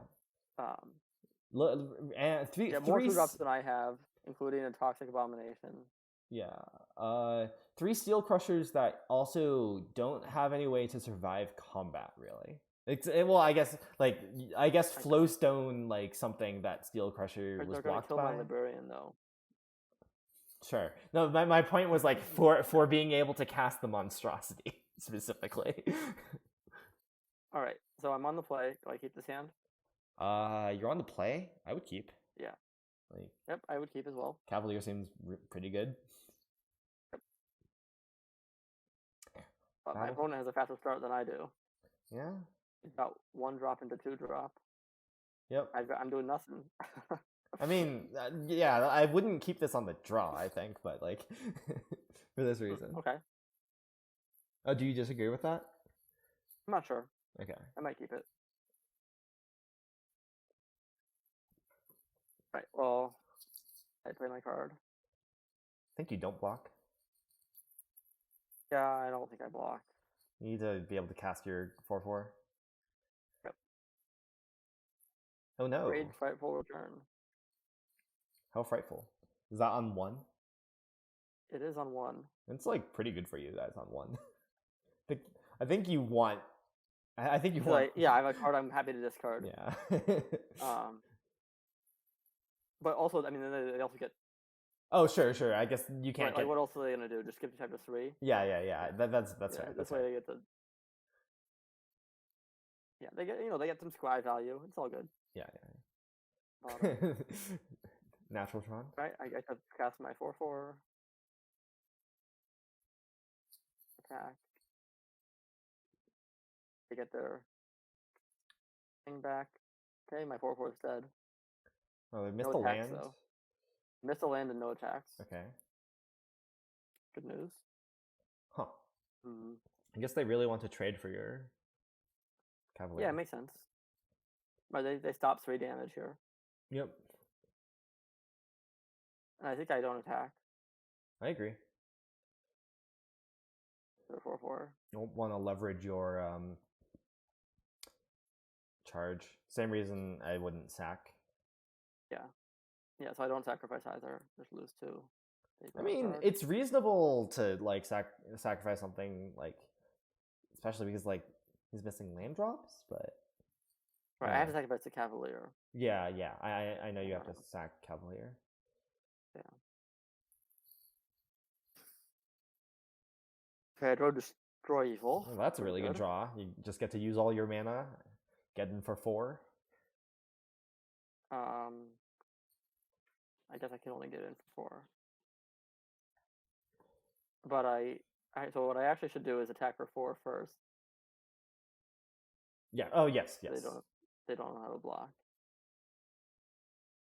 Yeah, so opponent realizes and doesn't block.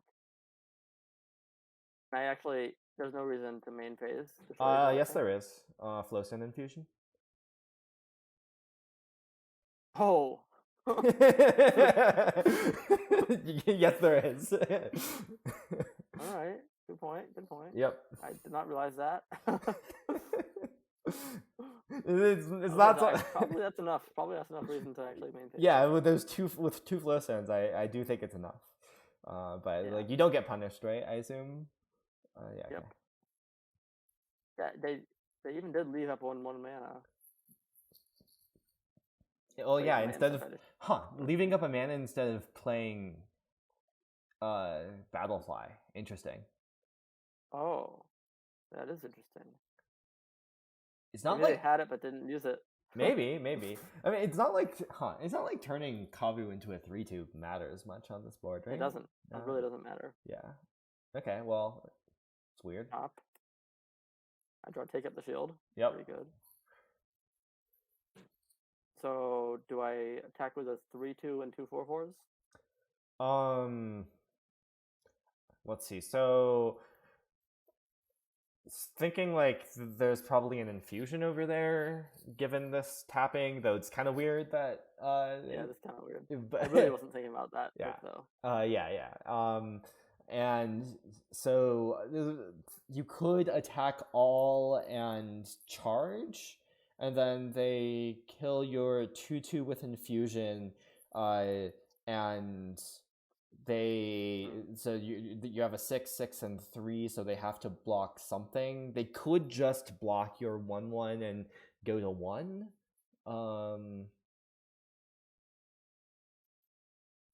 I kind of don't.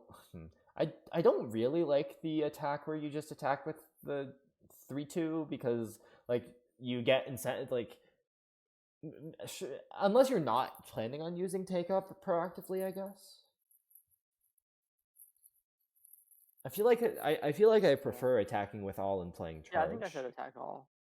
This is about as good as my charges can be. Yeah. Okay. I Past you did. agrees. Block.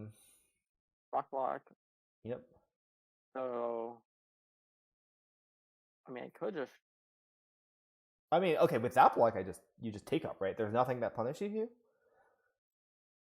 Oh wait, how? Oh, this is a double block in my 4/4. Yes. Yeah. Okay. Yeah. Just take up. It's not lethal, right? It's 7.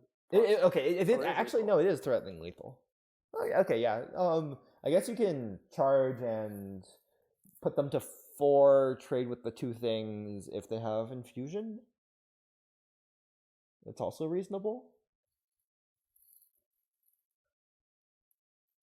Oh wait, no. You should charge because they can't both survive lethal and trade with your phalanx. Because they need to pump Kavu to trade with your phalanx after charge. Yeah. Huh. I guess so. But yeah, they did have infusion. Okay, yeah. I think I went through the same reasoning in the game. I was like, okay, if they have infusion, it's fine. This is still what I want to happen. Yeah. Bottom. I think they previously scried top, but now they had to scry to the bottom. Yeah. Okay, nice.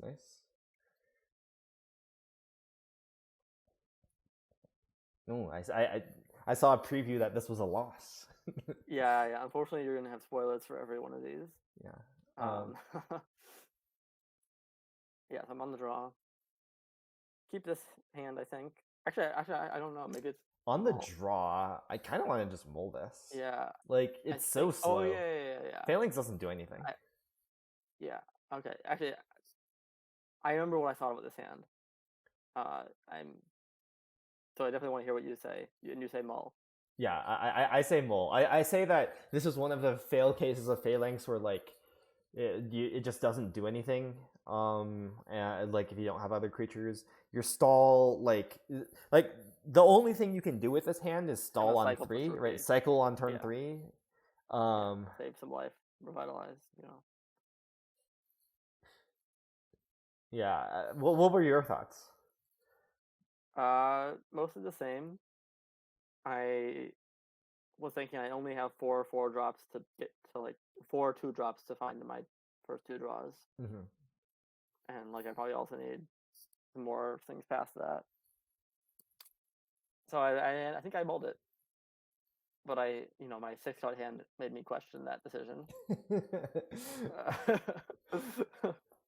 I, this isn't okay. This is if this had like a white 2-drop like instead of like Yeah, it is. a stall, it could maybe be reasonable, but you have to It's mulligan. 16 lands to Yeah, island. you have to mulligan. Gotta go to 5. Yep. This is fine. 5. Yeah, as far as 5s go, I'll take it. Even my face bonder, I'll accept. Yeah, you bottom. I think you clearly bottom Drake, or actually no, you could bottom land and protector. That might be better than bottoming like Drake and protector. I don't think you bottom your 2 or your Cavalier. I think I bottom island Drake. Island Drake. Interesting. Yeah, I think so. I feel like it's better to just bottom the protector at that point because like you have to go. You have to like get your like if you bottom a land, then you need 2 lands to get to your 4th land drop. So like, well, I don't need the 4th land right away necessarily. Sure. Okay, I guess your deck is fairly low curve, so if you're not drawing I want to lands, draw exactly the correct number of lands. Okay. On my multi 5s. Yep. And so I'm gonna optimize the chance that I draw the correct number of lands by having fewer lands. Yes, this was open I'm not deck sure list. about that. Oh, you should post the deck list, by the way. This was against Simon, right? I did, right? Or no, that was just game 1 we saw. Oh, that was game 1. This is game 2. Okay. Yeah, Wait. this is game 2, same matchup. Yeah. Sorry. The same bracket opponent. Sorry. Okay, never mind. Yeah. I got confused by chat. To answer anonymosity, yes, this is open deck list. I'll repost the deck list in chat. Yeah. Here you go. Okay. Yeah. Okay, I did the bottom that I said I would do.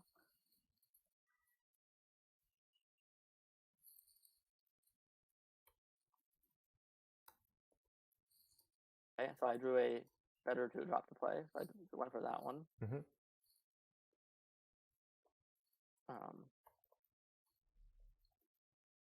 Oh yeah, we got Logomos coming my way now. I do not have an answer to Logomos in my deck. Wait, you have none? So I'm gonna be. Yeah, you have none. Okay. My answer is like blocking the 2/1. Yeah, your answer is Faith Bonder. Right. Yeah. Exactly. Sadly, Faith Bonder would not have actually saved damage here. But True. Yes, I take 2. And now, even though Faith Bonder is better at blocking, I think I should play my 3-mana spell. I agree. I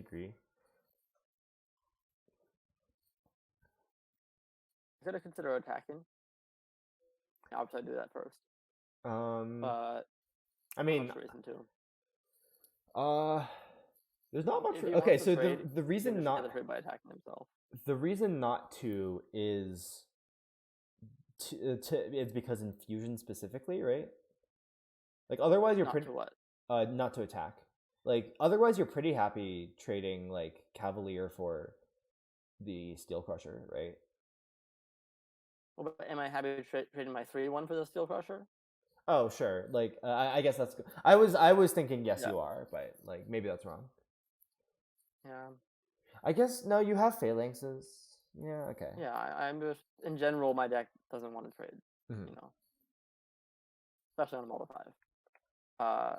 Okay, but my 3/1's dead. But now I feel like I should just trade. Yep. Damage. Yeah, if I'm making like some trades with Steel Crusher, maybe I prefer it to be the 3/1, but again, infusion. Yeah. Okay. Trades second the 2/1. That's a synergy. Yep. What do you discard here? Also, your thing. Okay, there you go. Is it bad? Yeah, it's good now. I don't like discarding the Faith Bonder. It's like your only answer to this Logomos. I've got my Griffin Protector to answer it. Oh, I mean, you want to attack with your Griffin Protector. I like kind of want to just discard the Cavalier, even though that feels bad. No. Like I need my good cards on my multi 5. Okay, sure. Sure. Wow, not even. Maybe I should go for the scry here. Yeah, I like. What's the extra 1/1 doing right now? Are you thinking like, I don't know. Or I can delay the scry, right? But like I if I draw the land I and think then I use think the I think scry you just later. I think you But really I just really, want the land, right? I well, don't know. kind of, but also I don't need the land. It's fine to just play another 3-drop. Yeah, okay. And like That's I am gonna flood after that, right? that's reasonable. Okay. If I chop a land here, draw it, then I flood. Yeah. But also like, the protector is better. Like protector makes you want to play cavalier Yeah, later. I would like I prefer to play the protector next turn, but it's not huge. Sure. Yeah. Yeah, I think I like not scrying. I guess it's 2-2 back. Oh yeah, that was the other thing. You wouldn't have anything to get back if I hadn't traded with the 2-2. I mean, he played that post combat, right? I assume. Yeah. Okay. Well, Yeah. So, but like I didn't play around braids by full turn. I mean, like you got to assume that there would be like something there, or like something else to do or something. Like, yeah, I don't think you reasonably play around that anyways. Is what I'm saying. Okay. Wait, so he plays creatures out. I do not draw land. So, yeah. Okay. I think now it's time to scry. Yeah, I agree. Now it's time to scry, and I think you plan to sack Cavalier instead of taking 2 and giving them a card. Maybe. What the scry is. You got land and stall. Wait, wow, both. you bottom the land. You have a stall in hand. Kicking that is reasonable, right? Yeah. Let's see, what do I want then? Like, you kind of do What need. do I want? What 3-drop do I want to draw? I mean, the Peacekeeper would be cool, I guess. Yeah, but... I assume like Peacekeeper. I feel like bottoming the land here is pretty sketchy. Yeah.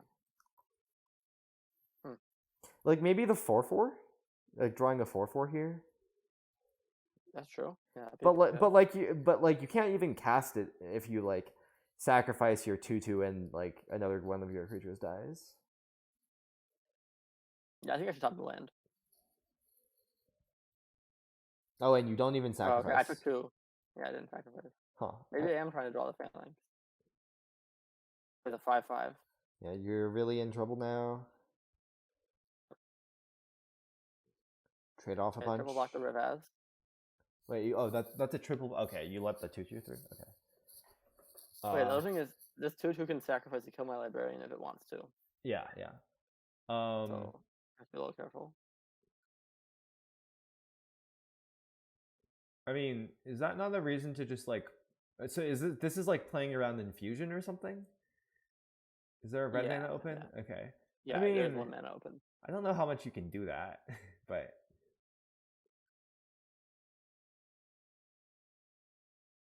Like the alternative, I guess, is getting 2 blocks in. I don't know. It seems like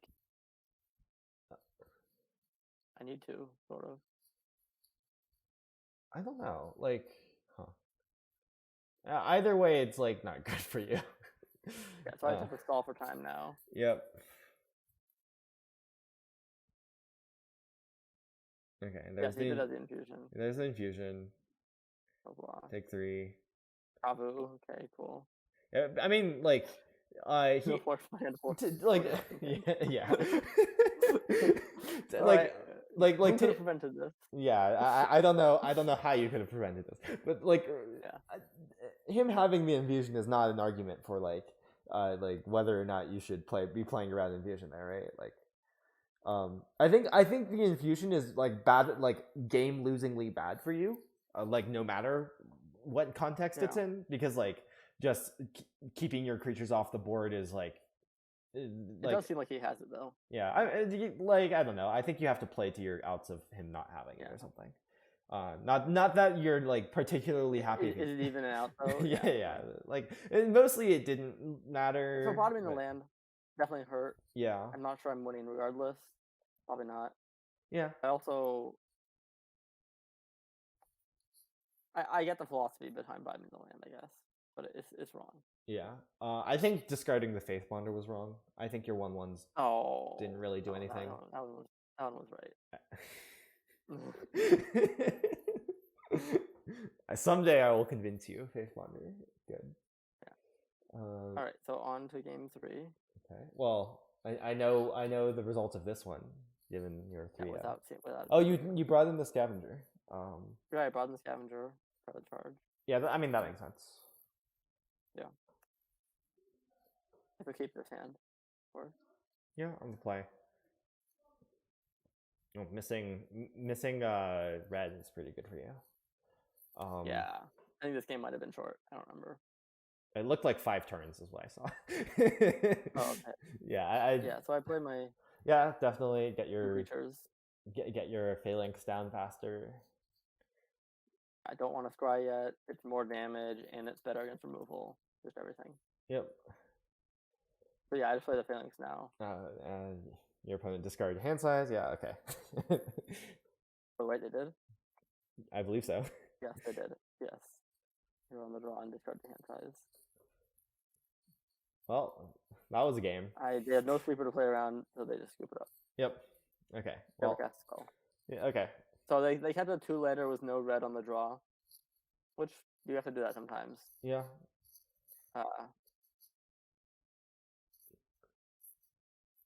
Too bad, but I'm not complaining. All right, so now this is against Simon. Right? So yeah, so Simon is my teammate, right? And before the draft, he was telling me how he was talking to Nathan, and they thought they were going to be in the same pod together, and they were talking about how they would see each other in the finals. And he said, "Oh, but now I'm not in the same pod as Nathan, so I'm not going to meet him in the finals." So I said, "You'll have to meet me in the finals instead." And here we are. Yep. We're playing Nathan time in the finals. And let me pull up his deck list. He is playing. Simon likes to draft this blue-black deck, and he is doing that yet again. It's blue-black / red for removal. And it has. He said it was a total train wreck until he got 2 Tolarian Terrors in the last pack. I saw one of those. He also opened Drag to the Bottom. Yeah. Okay. So yeah, he. I know his deck's pretty nice. I know Corticals is going to be interviewing him. Yeah. So we'll be. So we might hear about this game on that as well. Yeah. Yeah. Anyway, so let's look at his deck. He's got a lot of instants to think about. For removal, there's just Lightning Strike, Fires of Victory, but Pilfer kind of. Cards include. He has Geyser. Yep. He has Protect the Negotiators, Timely Interference, Shore Up. Academy Lore Master. Yeah, that one's. I don't think that card's playable. It's like, kind of this is the matchup for it, but I still think it's going to be bad for him. I mean, it's pretty bad against Stall for Time, Yeah. Oh, there's a Protecting the sideboard. I guess, there isn't that much weight. And one in the main. Yeah. I was commenting on going 1/1 sideboard main is slightly weird, but I guess there's not that much white mana. Yeah. I can see how this deck looks a bit train wrecky, but yeah. Yeah, but it's still good. Mm-hmm. And the Drive to the Bottom is very scary for me. Yep. And he's got Vohar to recur it. Yep. Thoughts on sideboarding for this? How is there anything you can do against the drag? It's no, not really. Yeah. You don't have more counter spells. I think it's the same classic minus heroic charge plus Photo Sea Scavenger. Yeah, makes sense. I mean, you could try to go bigger with green. Drag doesn't. Drag mostly doesn't kill your 4/6 and it doesn't kill your 7/7, but. Yeah, he doesn't have a ton of duels. He has 4 typed duels. Yeah. Basically the thought is green lets you go maybe a bit faster with more 2s also. So against 2 Shadow Prophecy and not that much cheap removal. Yeah, I think the Protect is just my best card against this deck though. Yeah. Right, he has just a few threats. Like he has like 2 terrors in a hall as his main threats. Yep. And then he has the sweeper. Okay, Okay. let's get into the game. I think I'm on the play again. I think I won the die rolls in the draft portion. Nice, nice. I've got 3 islands, 2 drop, and 2 phalanx. Uh-huh. So I keep. Yeah. Yeah. I agree. Like any hand with a 2-drop has got to be good in this matchup. Like on the play, Yeah. I think you And keep a this. acceptable number of lands. Yeah, it's a shame they're all islands, but like Yeah, it'll work out. So use bolts card. Yep. Instead of take up the shields. Yep. Also, you have protect, right? That Yeah, also yeah. punishes waiting. Turn 3 divination. Yep. Cheap removal of the Let's do divination. No black. Now we're. No black yet. He doesn't have black there now. He only has 7 black sources, not counting the mana worker, I guess. But Okay. Yeah. So now next turn he's main phase impulsing, staring down. 2 phalanxes coming next turn. yep. Uh, It's really good to fine. not see a black yet. Like Yeah. So he probably found the swamp off the impulse. yeah. And he plays Battlefly, but with now another black. Yep. Yeah, so okay, and now he has the possibility to cast drag next turn. Yes, the So possibility, it's not that likely. but like I think you still jam into it. Like it depends on what you draw, I guess. Okay, yeah, I think you just jam into it. Like I don't think like having a So I play 4/4 after phalanx drag. pre-combat so that I can afford to cast a second one pre-combat, post-combat. I mean. Okay, sure, yeah, that makes sense. Blocks. Do you have like a timely or a shore up? He does have a shore up. Okay. Oh wait, you don't need to play 1 pre-combat to play 1 post-combat, right? Like at most, one of your creatures is dying. Like there's no Rona's No, I want to play both though. Well, yeah, but like if you have 3 creatures, you'll play the first one for 3, right, the second one for 2. Yeah. Okay, good point. So do I play my creature? I think so. I think I need to. Yep, I agree. Like this isn't enough pressure. Yeah, especially like after I see the shore up happen. Yeah, it's like like the 1/1 can trade for your 4/4. Yep. Okay. Digging. Counter Prophecy. Yep. The island. Okay. So. Oh, do you what was put to the bin? Can we see? Like tap land and 2 pain land. 7 reef and a tapped black land. Okay. Yeah. Okay. And then he plays Academy Lore Master, so a tap land couldn't have done that. Yep. There's not that much information about what he took off the Shadow Prophecy. It really isn't. Yeah. And I assume you just take the draw here from Lore Master. There's very few things you can't cast. You can cast a charge. Oh, I guess you could. Do you get to see the card first? I guess you do. Yeah, it's in your draw step, so I think you first. Yeah, you first draw your normal card.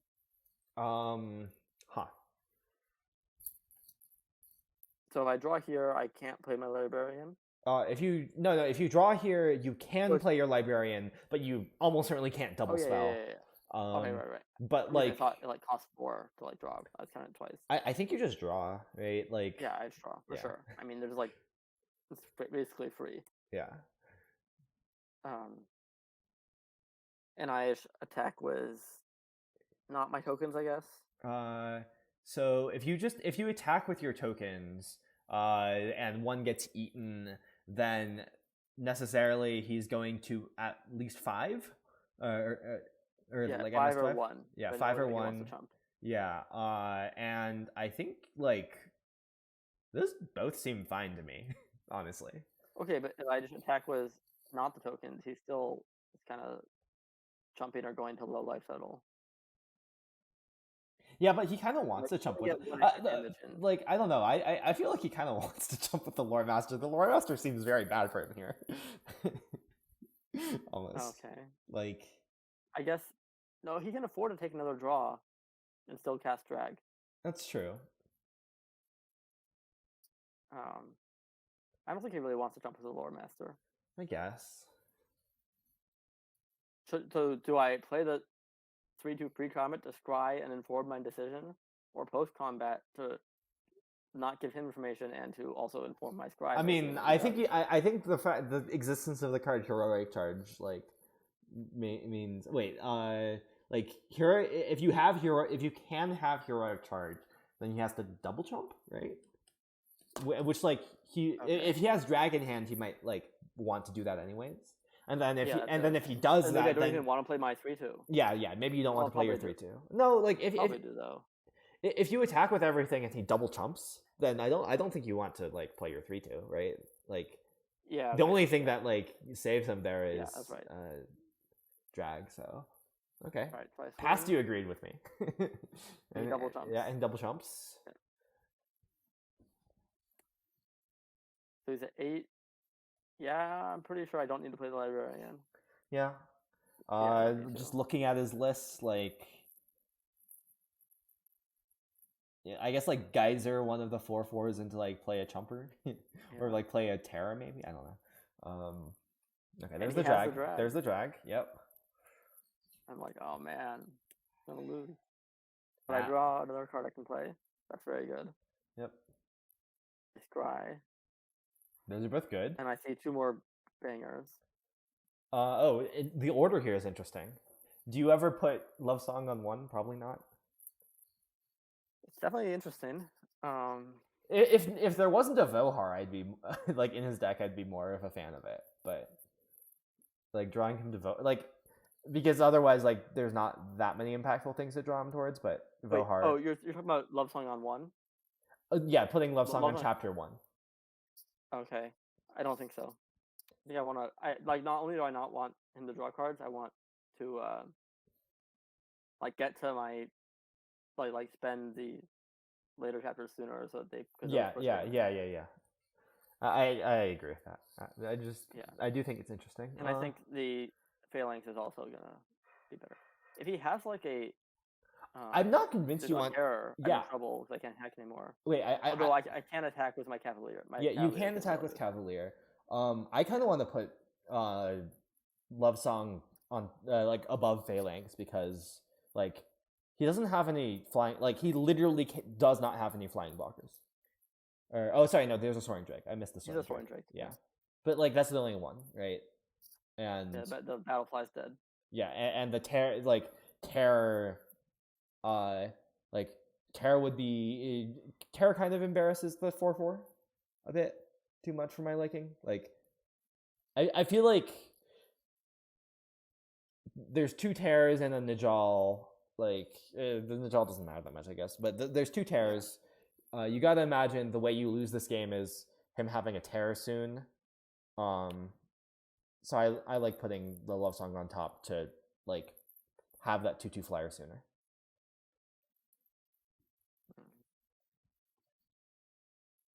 Like, I'm gonna trade off with a Terror with my Cavalier.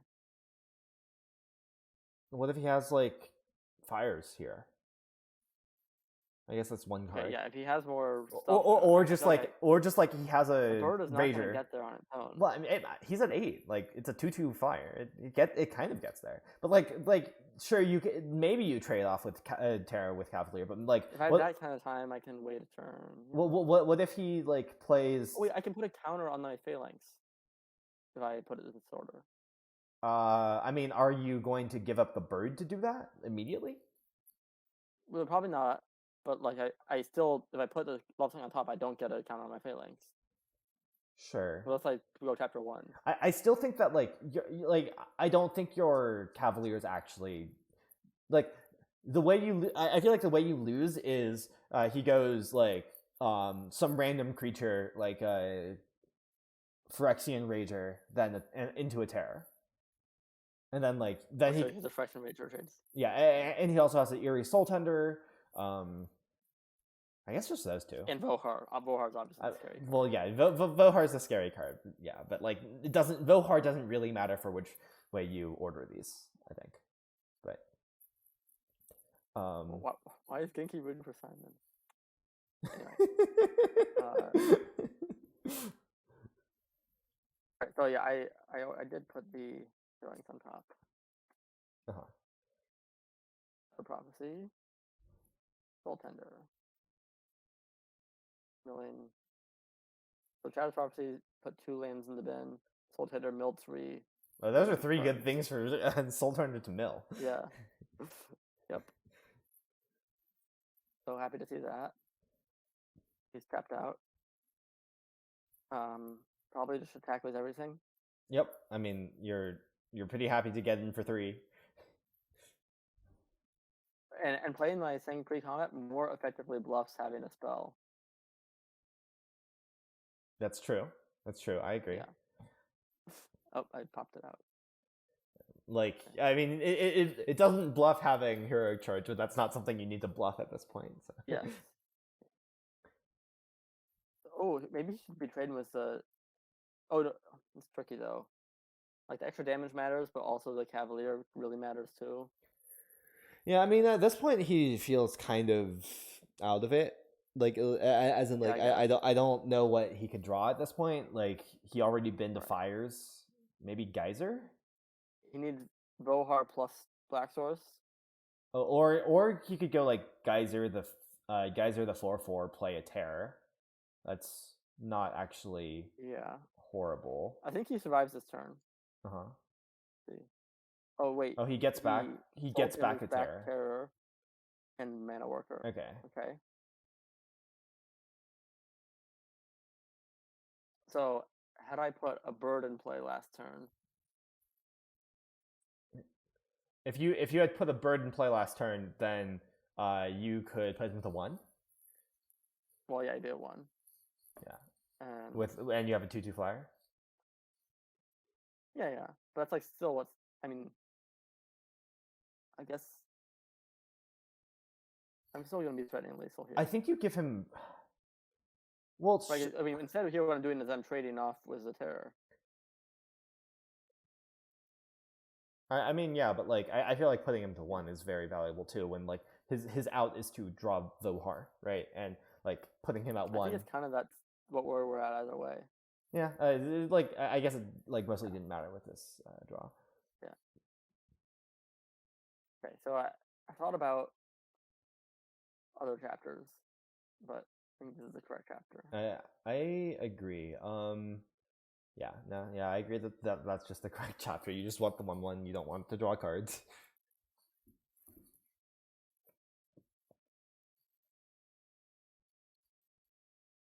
The draw could have instant speed. Geyser. I think I'm gonna draw Stoffer time. Yep, I was right. Okay.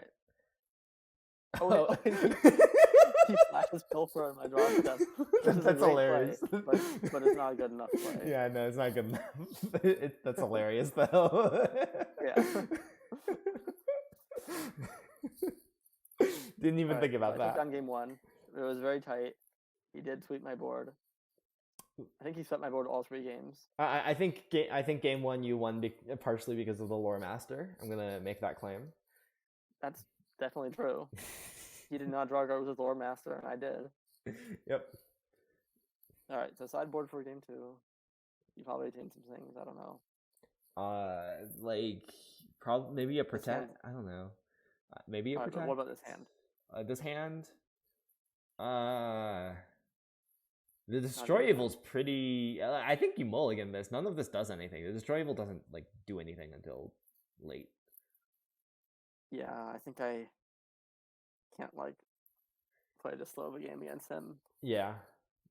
He has 2 Shadow Prophecies and the Espionage. Oh, but you kept. Okay, well, this is why you lose the game, apparently. Yeah. I don't know. Maybe I had nightmares from that previous game where I mulled a hand like this and went to 5. You should, like, I don't know. It was bad. That's obviously bad. That's not, yeah. I don't know. I guess... I don't know. There are worse hands, you know. I mean, I agree there's worse hands. I just think you need to pressure him. Like, you're screwed. You play a Vohar on turn 2. You can't win anymore. Right. Yeah. It's over. Hey, I have a 3-drop. I topped the you topped a bit Faith Wanderer? Nice. Yeah, I mean it's just good curve. Yeah. And playing out kind of acceptably. A bit. I don't know. Yeah, they're real hard to keep going though. Yeah, so he's been discarding. Well, he played the Pilfer, he discarded the Protect and the Impulse. Yep. So now he gets a Quick Titan or Terror. You still get to attack into it. See, Faith Wander's so good. Yeah. Did I attack into it? I mean, I did. Okay. wait. I don't know why you wouldn't, right? The other play is to bluff attack with the 4/3. But that doesn't make any sense. Yeah, you have a one of what, like a one of take up a shield. Shields. No, you already only used one one. left. Yeah, and like Simon will charge. play around it. There's no way Simon will block though. Yeah. Oh really? Simon doesn't block. Interesting.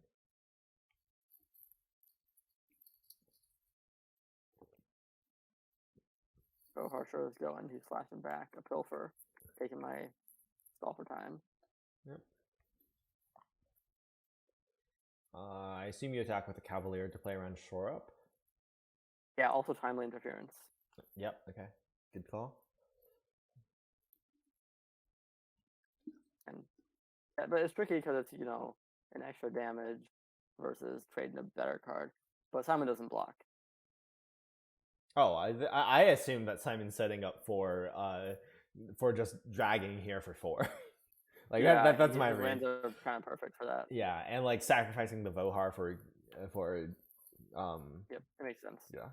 Everything's gone. It almost makes me wonder if you're supposed to like attack more aggressively because like it is just like very. It feels kind of face up. I mean, I guess you could get in for but I'm one. just gonna lose even without it. Like I'm not beating it. And Yeah. If I make that attack, I lose without it. Okay, yeah, that's fair. Anyway, Simon very expertly plays around my resolute reinforcements and doesn't attack with his 1/1. That's hilarious, but yeah.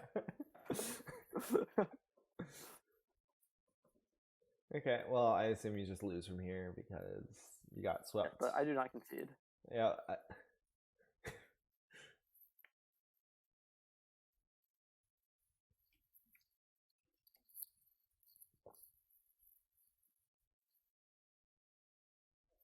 Yep. Okay. Well, that was a game. All right. This game 3 is the best one though. It's the last game. Okay. The best for last. Last game of the finals for all the marbles of having another match win. Yeah, it's a trophy. We're playing for the trophy. It's a great game. They should lend more weight to going 3-0 in draft than just like 3-0 should be more better than 2-1 than 2-1 is better than 1-2. Maybe. I don't know. There's a lot of luck in draft. Yeah. I know. Yeah. These decks are not consistent. Anyway, I've got a decent hand. Actually, a quite good hand. Yeah, that's a very good hand. Yeah. Despite my least favorite card. It's a 2-drop. It makes this hand a lot better than no counter spells, right? No Essence Scatters, nothing that can counter. Yeah, just Protect, which doesn't work. Okay, yep. So how do I want to scry? You're not playing Peacekeeper here. I feel like you have to Peacekeeper here. Like. No, I don't think so. Might as well wait a turn. I mean, okay, well, I feel like Shadow Prophecy is a card that, like there's a lot of, like... He can Shadow Prophecy 10 times and go to 0 if he wants. I mean, yeah, like, you're worried about the first one, you're not worried about the 10th one. I'm not worried about the first one. I mean, like, I don't know. I feel like his deck is, like, awkward enough that Shadow Prophecy, like, you do actually care about the Shadow Prophecy, like, fixing problems.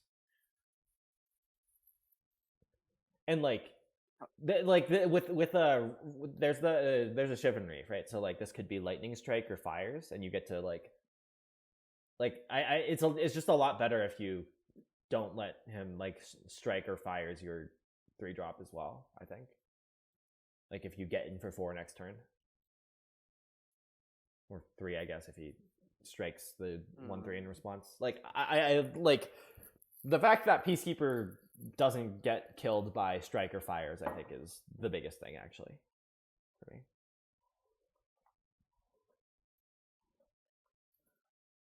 It also attacks better.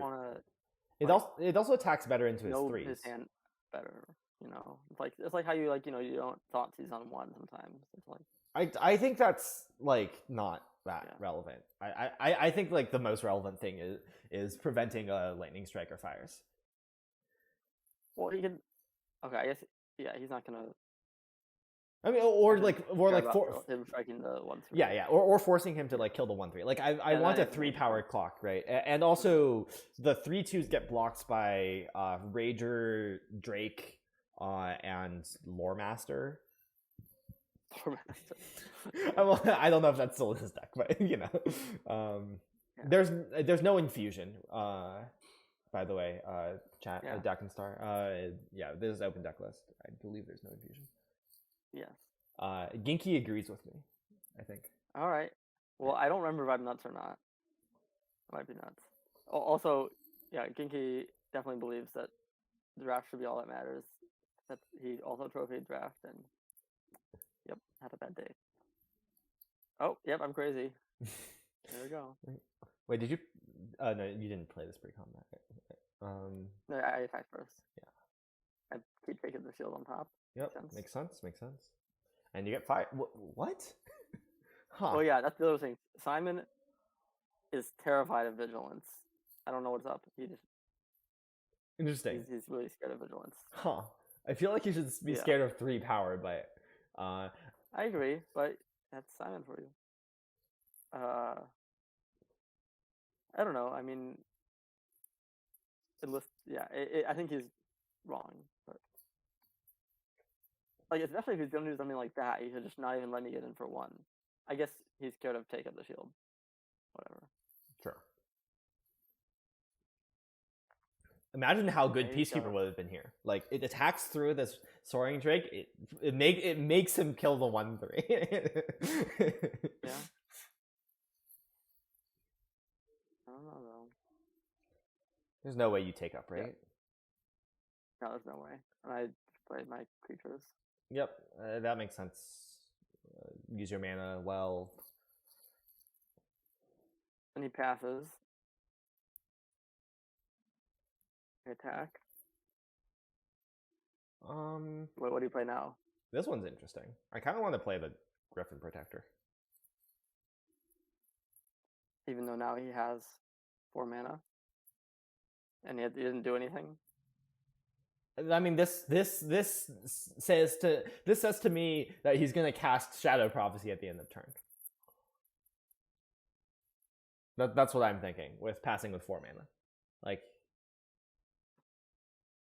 Or maybe Impulse or something. Like some kind of draw spell. He might main phase.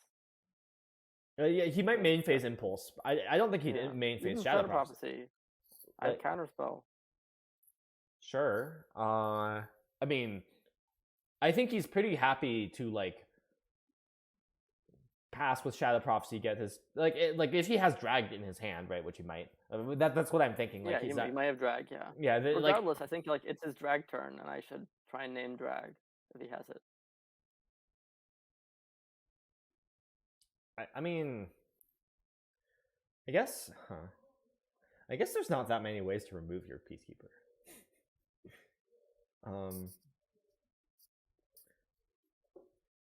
Is it that bad if he drags your 1/1s in your Griffin Protector?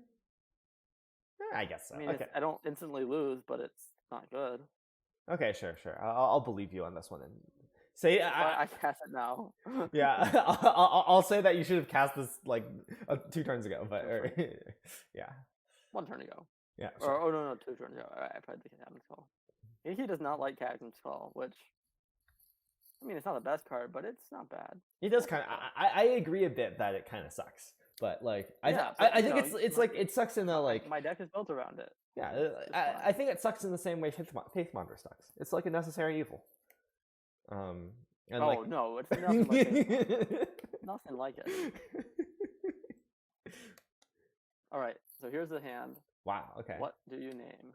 I mean, So yeah, he just has all uncastables. yeah. How many They're all spells? uncastable next turn as well. How many spells He are in only the has graveyard? one. He has one spell in the yard. Okay. Well, So there's 6 mana. He can't cast anything next turn. I don't. I think you just don't care about the Najal, so you just name Terror, or actually, sorry, you could. No, sorry, you name. Huh? Maybe you just name Drag, like. Wow. So that's what I wanted to ask about. Like, should I name Drag? Like name Terror. Yeah, like he can't. He just can't cast Terror, and Oh wait, you don't care that much. wow, about I don't Terror. even know the text on Shore Up. What does it say? It says you control. I know this. You can't just randomly cast a Shore right. Up. Right. Yeah. So I think you just name Drag. Like, I don't know. You really don't care about Najal. Terror literally can't come down next turn. Good job, Nathan. Or Jason is what I meant to say. I wish I was a world champion. yeah. No, I knew you were Jason. Okay. Anyway, I named Terror. Okay. Do you get dragged? On top of his deck is Drag. Amazing. I would have won this game even harder. Yeah. Okay. So that was Yeah. So I guess this game has not been going well for me. Every decision gets punished. Well, the game continues. Yep. Still pretty reasonable. Yeah. Like. Yeah. You can race these terrors. The short doesn't. One. Yeah, the short doesn't really do anything. Well, sure it does. You have like one destroy evil. Sorry. I guess. No, but it's just vigilance. Sure. Yeah. Yeah, that's all. I'm gonna have ground creatures in a minute. All right, I drew a protect, which is gonna be good later probably, but for now I just want to get in for 4. Yep. Or I want to get in for 3 and scry. So I kind of want to land. Do you want to land that much though? Like do you care that much? No, I think it's like different. I think in this case, like you don't care that much about your land. Like it's not preventing you from casting spells. It's preventing you from double spelling. Sure, but you're not really using the take up. You're more looking to use the protect. So it's like not that bad to like miss on protect. But yeah. I don't know. So it's interesting. Okay, yeah, I went for the. I agreed. I don't care about the land or the scry yet. I don't trump here, of course. Nope. Yeah. Take 5. Raise another terror. Draw Phalanx. Well, you play Phalanx, right? Like. Yeah, so I can't. Yeah, passing with counterspell doesn't make sense. Obviously, you're not using take up. The 3/2 is worse than the 4/4. The 4/4 actually like double blocks terror. And I can't. I mean, I could enlist, but it loses a shore up. He has a shore up, so I mean, also you just really want to double block. Like you can handle 1 terror beating you down. You can't really handle 2, so you kind of want to double block. Yeah. Oh, are you actually casting that? Yeah. Well, okay. There is a reason for it. I want the land now, and the Phalanx is gonna be cheaper next turn. Sure. Are you just taking 10? Yeah. Interesting. Huh. I mean, sure. Look, what is the double block you want me to do? Like I want 4, you to 4/4 and 2/2. Yeah. Then he shores up and kills both. Yeah, that's fine. I think that's just completely fine. It's like okay. Like I don't know. You play the 4/4. You swing in. Or it could go worse than that, of course. That's like the best it can go. I mean, there's not much worse it can go either, right? Like there's a lightning. Well, he can kill 1. There's a lightning strike and a timely interference, right? Yeah, those are both pretty bad. Well, sure, but there's only like 2 possibilities, right? Yeah. But like you play the 4/4, right? If you play the 4/4, you get him for 3. He's at 8. You double block, shore up. That trades with the 2/2 as well. You take 5 down to 10. Then you play the 3/2. You swing for 3 again. Goes to 5. and you're like pretty comfortably racing, right? Also, of note, forcing him to use the shore up like makes Najal awkward. Yes. Like he can't. He needs another land to play both Najal and shore up. Already, yeah.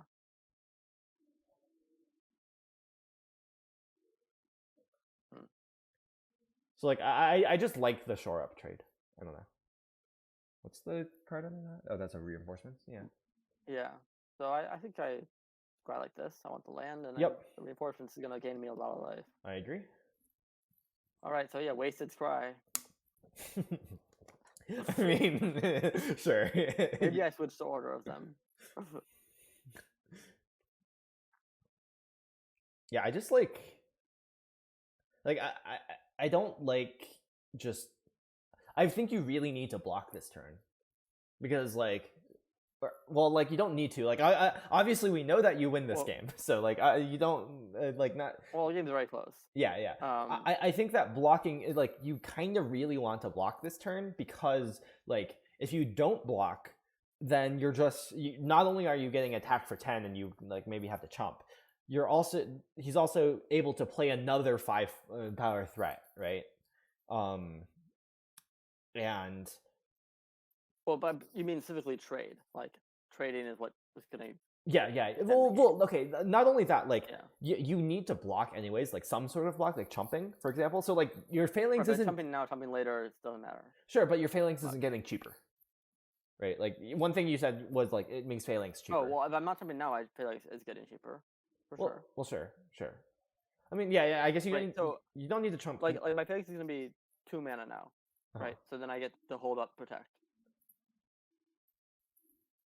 Sure. Yeah.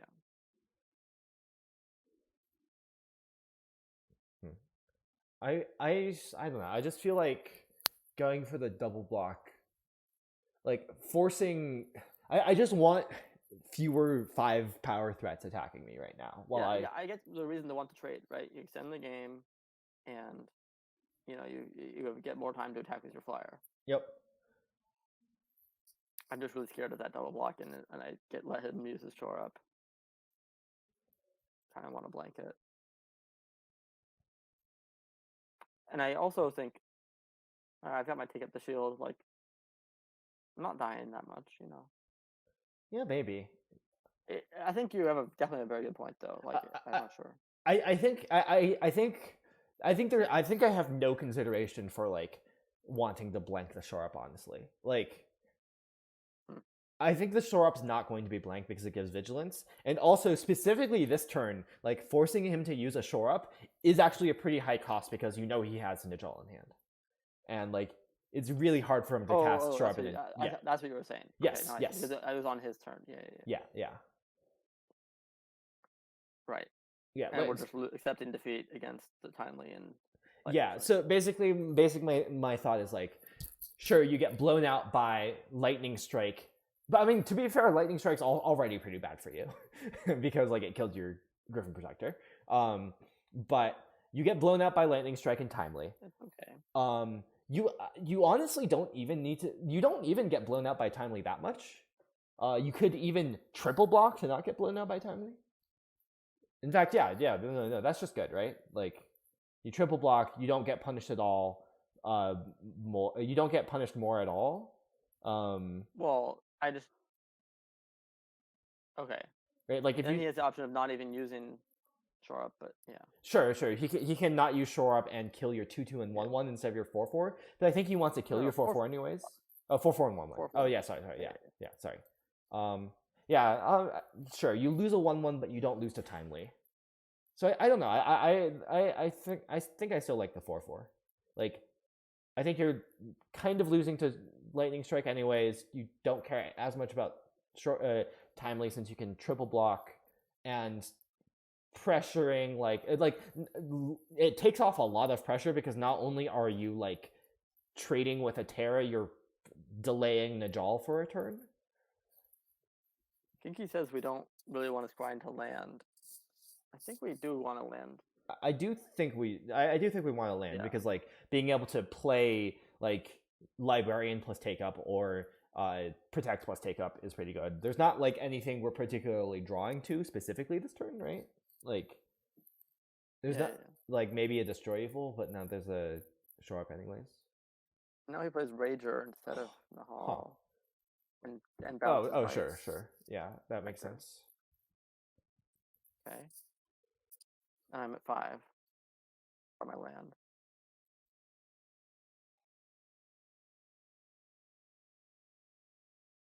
I mean, you kind of have to play your Phalanx and use take up, right? I don't think you're allowed to just play Protector. Yeah, I agree.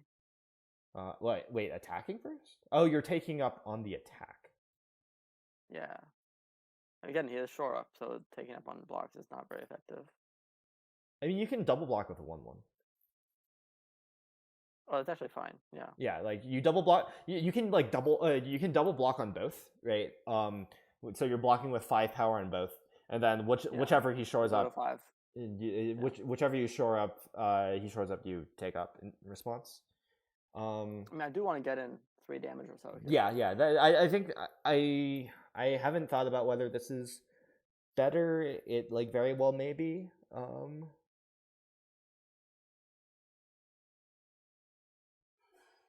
Yeah, probably. You get in for I like this more, I think. But he does have timely. Okay, so okay. You would be dead. So is sorry, I'd be dead from what? Well, you would have tried to double block, and he would have timely'd you. I mean, like the take up prevents one. Like the take up fixes one of timely or shore up, right? It fixes one, but not both. I mean the previous turn when you wanted to double block. No, I wanted to triple block with the 1/1 to play around timely. Okay. Also, like also he probably drew into timely, right? He drew 2 cards that turn. It's possible. Yeah, he had. Although he also could have. He had Rager. Geysered you or something. He went to Rager Geyser. Yeah, could have Geysered. I mean. And then you didn't get the scry, but you keep your protector, so it's just complicated. Yeah. Anyway, I gained 3. Play my Phalanx. Oh, were you not attacking with a 1/1? Okay, because of Trump. I'm gonna Trump now. Yeah. No, I'm gonna Trump. Yeah. Okay. So he impulses, kind of scary. Now, is it that scary? You kind of want him to use mana, but well, he has a very good draw in his deck. Does he? Which one? Lightning Strike. Lightning Strike. Sure. Yeah. So what do you do if he attacks with both? Like immediately, he just like impulses attacks with both. What do you do?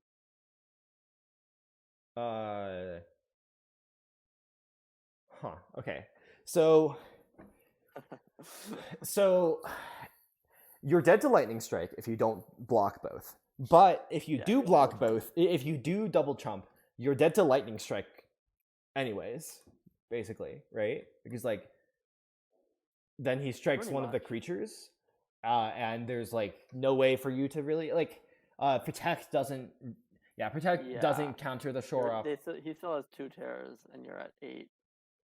Yeah, you're pretty dead. Yeah, so just jump 1. Well, wait, you get in for 3, then you trump. You're not technically dead. Wait. If you double trump, right, the terrors. Yeah, you double trump. He bolts your other thing. Yep, you get in for 3.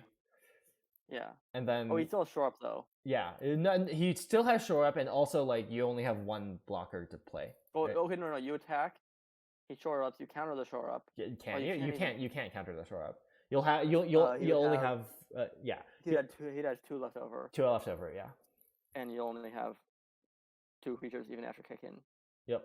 Oh no, you freak. Oh, you don't have enough mana. You don't have enough mana. If you drew a 2-drop. Oh wait, no. You're drawing. I forgot. We are drawing a 2-drop. You are drawing. Okay, no. Yeah. That changes. Yeah. That changes a lot. Yeah. Then I think you maybe double trump. Like if you double trump and he has Lightning Strike, then he Lightning Strikes one of your things main phase to play around the counter spell, and then you untap, swing for 3, flash in, you. Yeah, you swing for 3 Well, and first of all, he'd be at 4 because he took 1 from his pain land. yes, he'll be at 4. Yeah. And then if he wants to not die to take out the shield, he needs to shore up. Yes. And then you counter So that. he's going to, probably. Yeah, and then And you there's counter and if he has strike, he has no other Then he way goes to of 1, and you yeah. have like 3 1/1s in play. Yeah, he has no other way of killing anything. Oh no, he has a Vohar, right? Did he already? No, he already used. He still has a Vohar. Oh, he still have Vohar. I mean, like you died to Vohar. But like I'd be kind of winning, like kind of have a real route to victory even after double jumping. Vohar kills you anyways because he has the right. Vohar's bad. Yeah. Yeah, he has just like okay. Vohar doesn't exist. Our evaluation is double jumping isn't just like conceding. Yeah, like, you can still win. Yeah, even if they have lightning strike. How bad is double jumping if like he doesn't have lightning strike? The best thing he can do is like what soul tender. All right. Next question. Yeah, so that was we would double jump if he just like attacks right away. I mean, I think it's a bit more interesting. Like what if you double jump and he plays like two like a soul tender and a mana worker? Like maybe that's bad enough, right? That's pretty bad, yeah.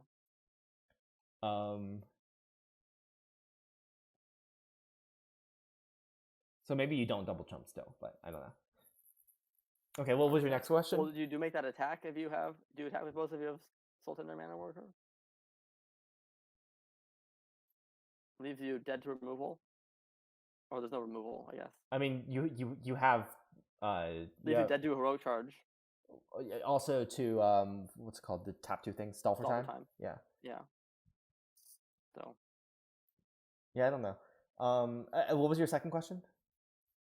Okay, that was if he just like attacks right away. He'd probably double jump. What if he does this fiddly thing and then attacks with both? I have no consideration for that. You don't? I have zero. It's such a tell. There's no way. If you have lightning strike, you just attack both. No, if I have lightning strike, I'll fiddle. You're not going to. Is Simon really gonna fiddle? I would. When he drops a lightning strike. I don't know. I don't know Simon well enough. Not Simon will not do that. Okay, well maybe sure, but this is not the question you should be asking me then. But like I would give no consideration to that because I would fiddle. Not just Simon. Almost anyone is not going to do that. I think if you're playing in full control, you should also do these stupid fiddly things. Technically, if you're ever gonna fiddle like that, you should frequently fiddle like that. But that's just not how the world works, okay? Like you can abuse this stuff. Sure. I mean, yeah. I don't know. Like, yes, you should like against the field, you should like maybe randomly update a bit against lightning strike. But like, yeah. So instead, like Simon, he doesn't have lightning strike. He thought about going for the bluff. He thought about like leaving himself down on board, trying to make me double jump. Mm-hmm. But in the end, he just attacked with 1. What did he have? We'll find out. Okay. He attacked with 1. I jumped that. Yeah, of course. Yeah. With a wall. Wall. Okay. And wall and shore up. Shore up. Yeah. Well, the shore up doesn't do anything because we have a counter spell. But okay. Mm-hmm. Well.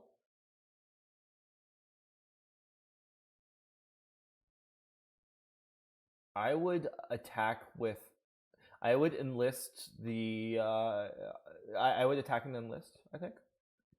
Enlist on the 3/2? Yeah. I mean, you might as well enlist on the 4/4, right? Yeah, I guess lightning strike kills the 3/2. But you're like not chumping you'd rather chump with the 3/2 than the 4/4? It's possible to double block. I mean, sure. I don't know. It seems like there's no reason to tap the 4/4. Is there? I mean, the question is, are you ever jumping with the 3/2 or 4/4, right? Oh no, I have 2 1/1s to jump with. Okay, I mean that. Another 1/1 coming. Yeah, okay. If you're okay, I was just thinking like. I guess if I'm playing the is there ever a world where you play Griffin Protector? I think no, but no. Okay, yeah, I agree with attacking and listing the 3/2 then. Yeah. Yep. So I let the trade happen, of course. Okay. Yep. You should play the 1/1s. Because he has protect. You should play the 1/1s because let's say He can like do something in response to my. yes, he could do something in response to the 1/1s that In that his you own end step or what? like what if he really wants to use protect use shore up to untap his terror, right? Well, if he attacks with terror or I guess you're flashing it in during combat, but like okay what You're saying I should attack what are before you he gets. I should flash it in at the beginning of his combat step, so that he can't untap with shore up. yeah basically And if I'm doing that, why not just main phase? yeah, because like basically I think you want more ability to counter with protect that he can't get around by playing an instant, and I don't know exactly, like I haven't thought through exactly like if there's anything relevant here, like if there's actually a situation where he like attacks with terror, you flash in the 1/1s, and in response he shores up. But I think it's still I just don't know what you're playing around by not flashing it in. Like, I was just giving him information mostly, I think. yeah, And you're right. Some amount of hidden information, but like I don't know if that matters. Yeah. Like, so I let him attack. I go to Trump. Yep. He plays this, takes 1, and I counter it. Yep.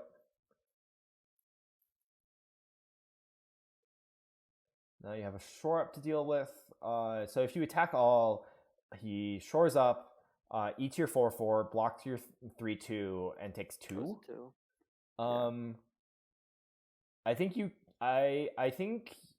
you play Protector Phalanx and then do that, maybe? Well, I think you're definitely playing Protector Phalanx, right? That seems pretty good to me. I have a lethal threat in the air and 4 attackers on the ground. And I'm still at 8. And you have 2 blockers for the terror. Or sorry, 3 blockers for the terror, if you're including the Protector. Yeah, and I want. So or no, two blockers in the air because he's going to eat your 4/4. Never mind. Or 2 blockers including the Protector. I mean, yeah, you'll have untapped Protector plus 4/4. Yeah. And but I don't even need a block because I'm at 8. I mean, I ate his. Oh, sure, yeah.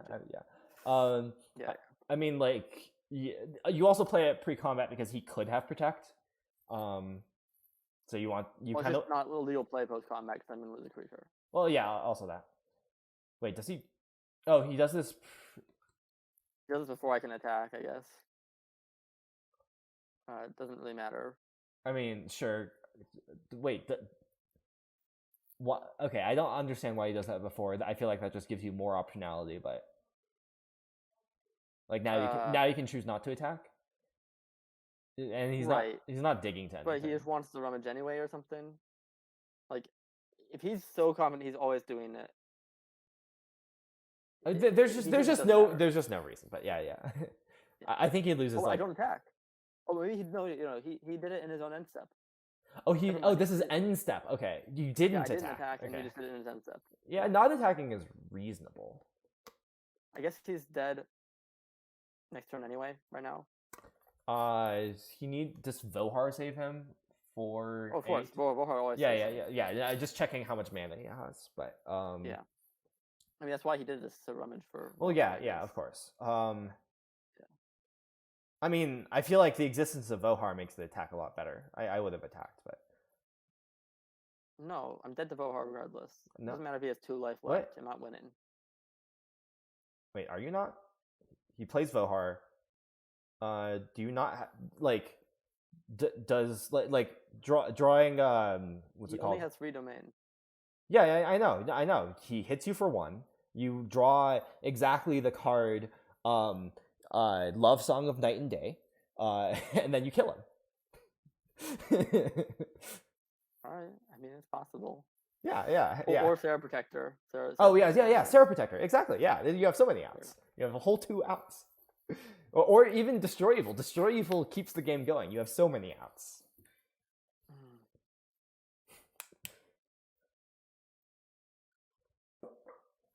Okay. Well, anyways, you don't attack. Yeah, I guess I maybe should attack.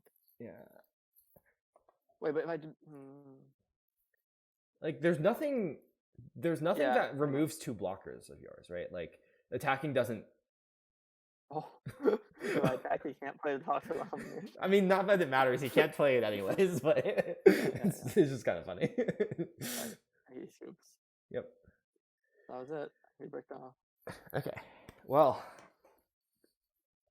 Okay, so definitely was room to improve those games. But never punished. Yep. I mean, I also don't think there was like that much room to improve. Yeah.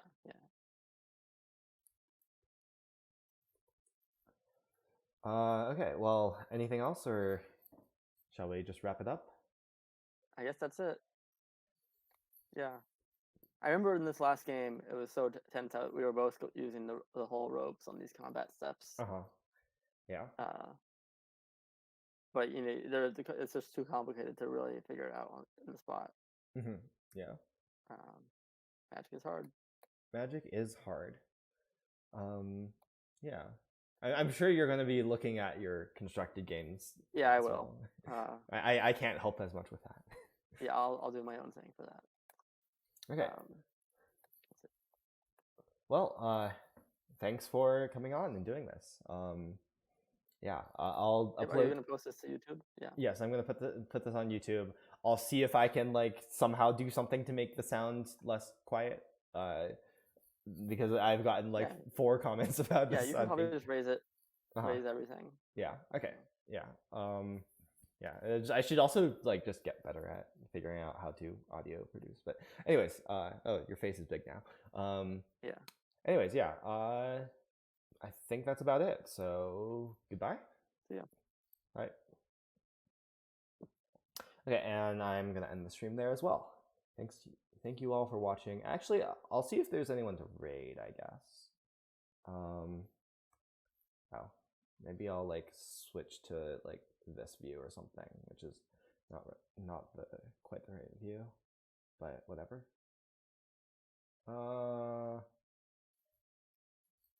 Let's raid Ham, maybe? He's drafting. Okay. Yeah, I'll just raid and end stream, and I don't know if I'll be back later this week before the Storybook Brawl Fall Champs, but maybe. But yeah, goodbye.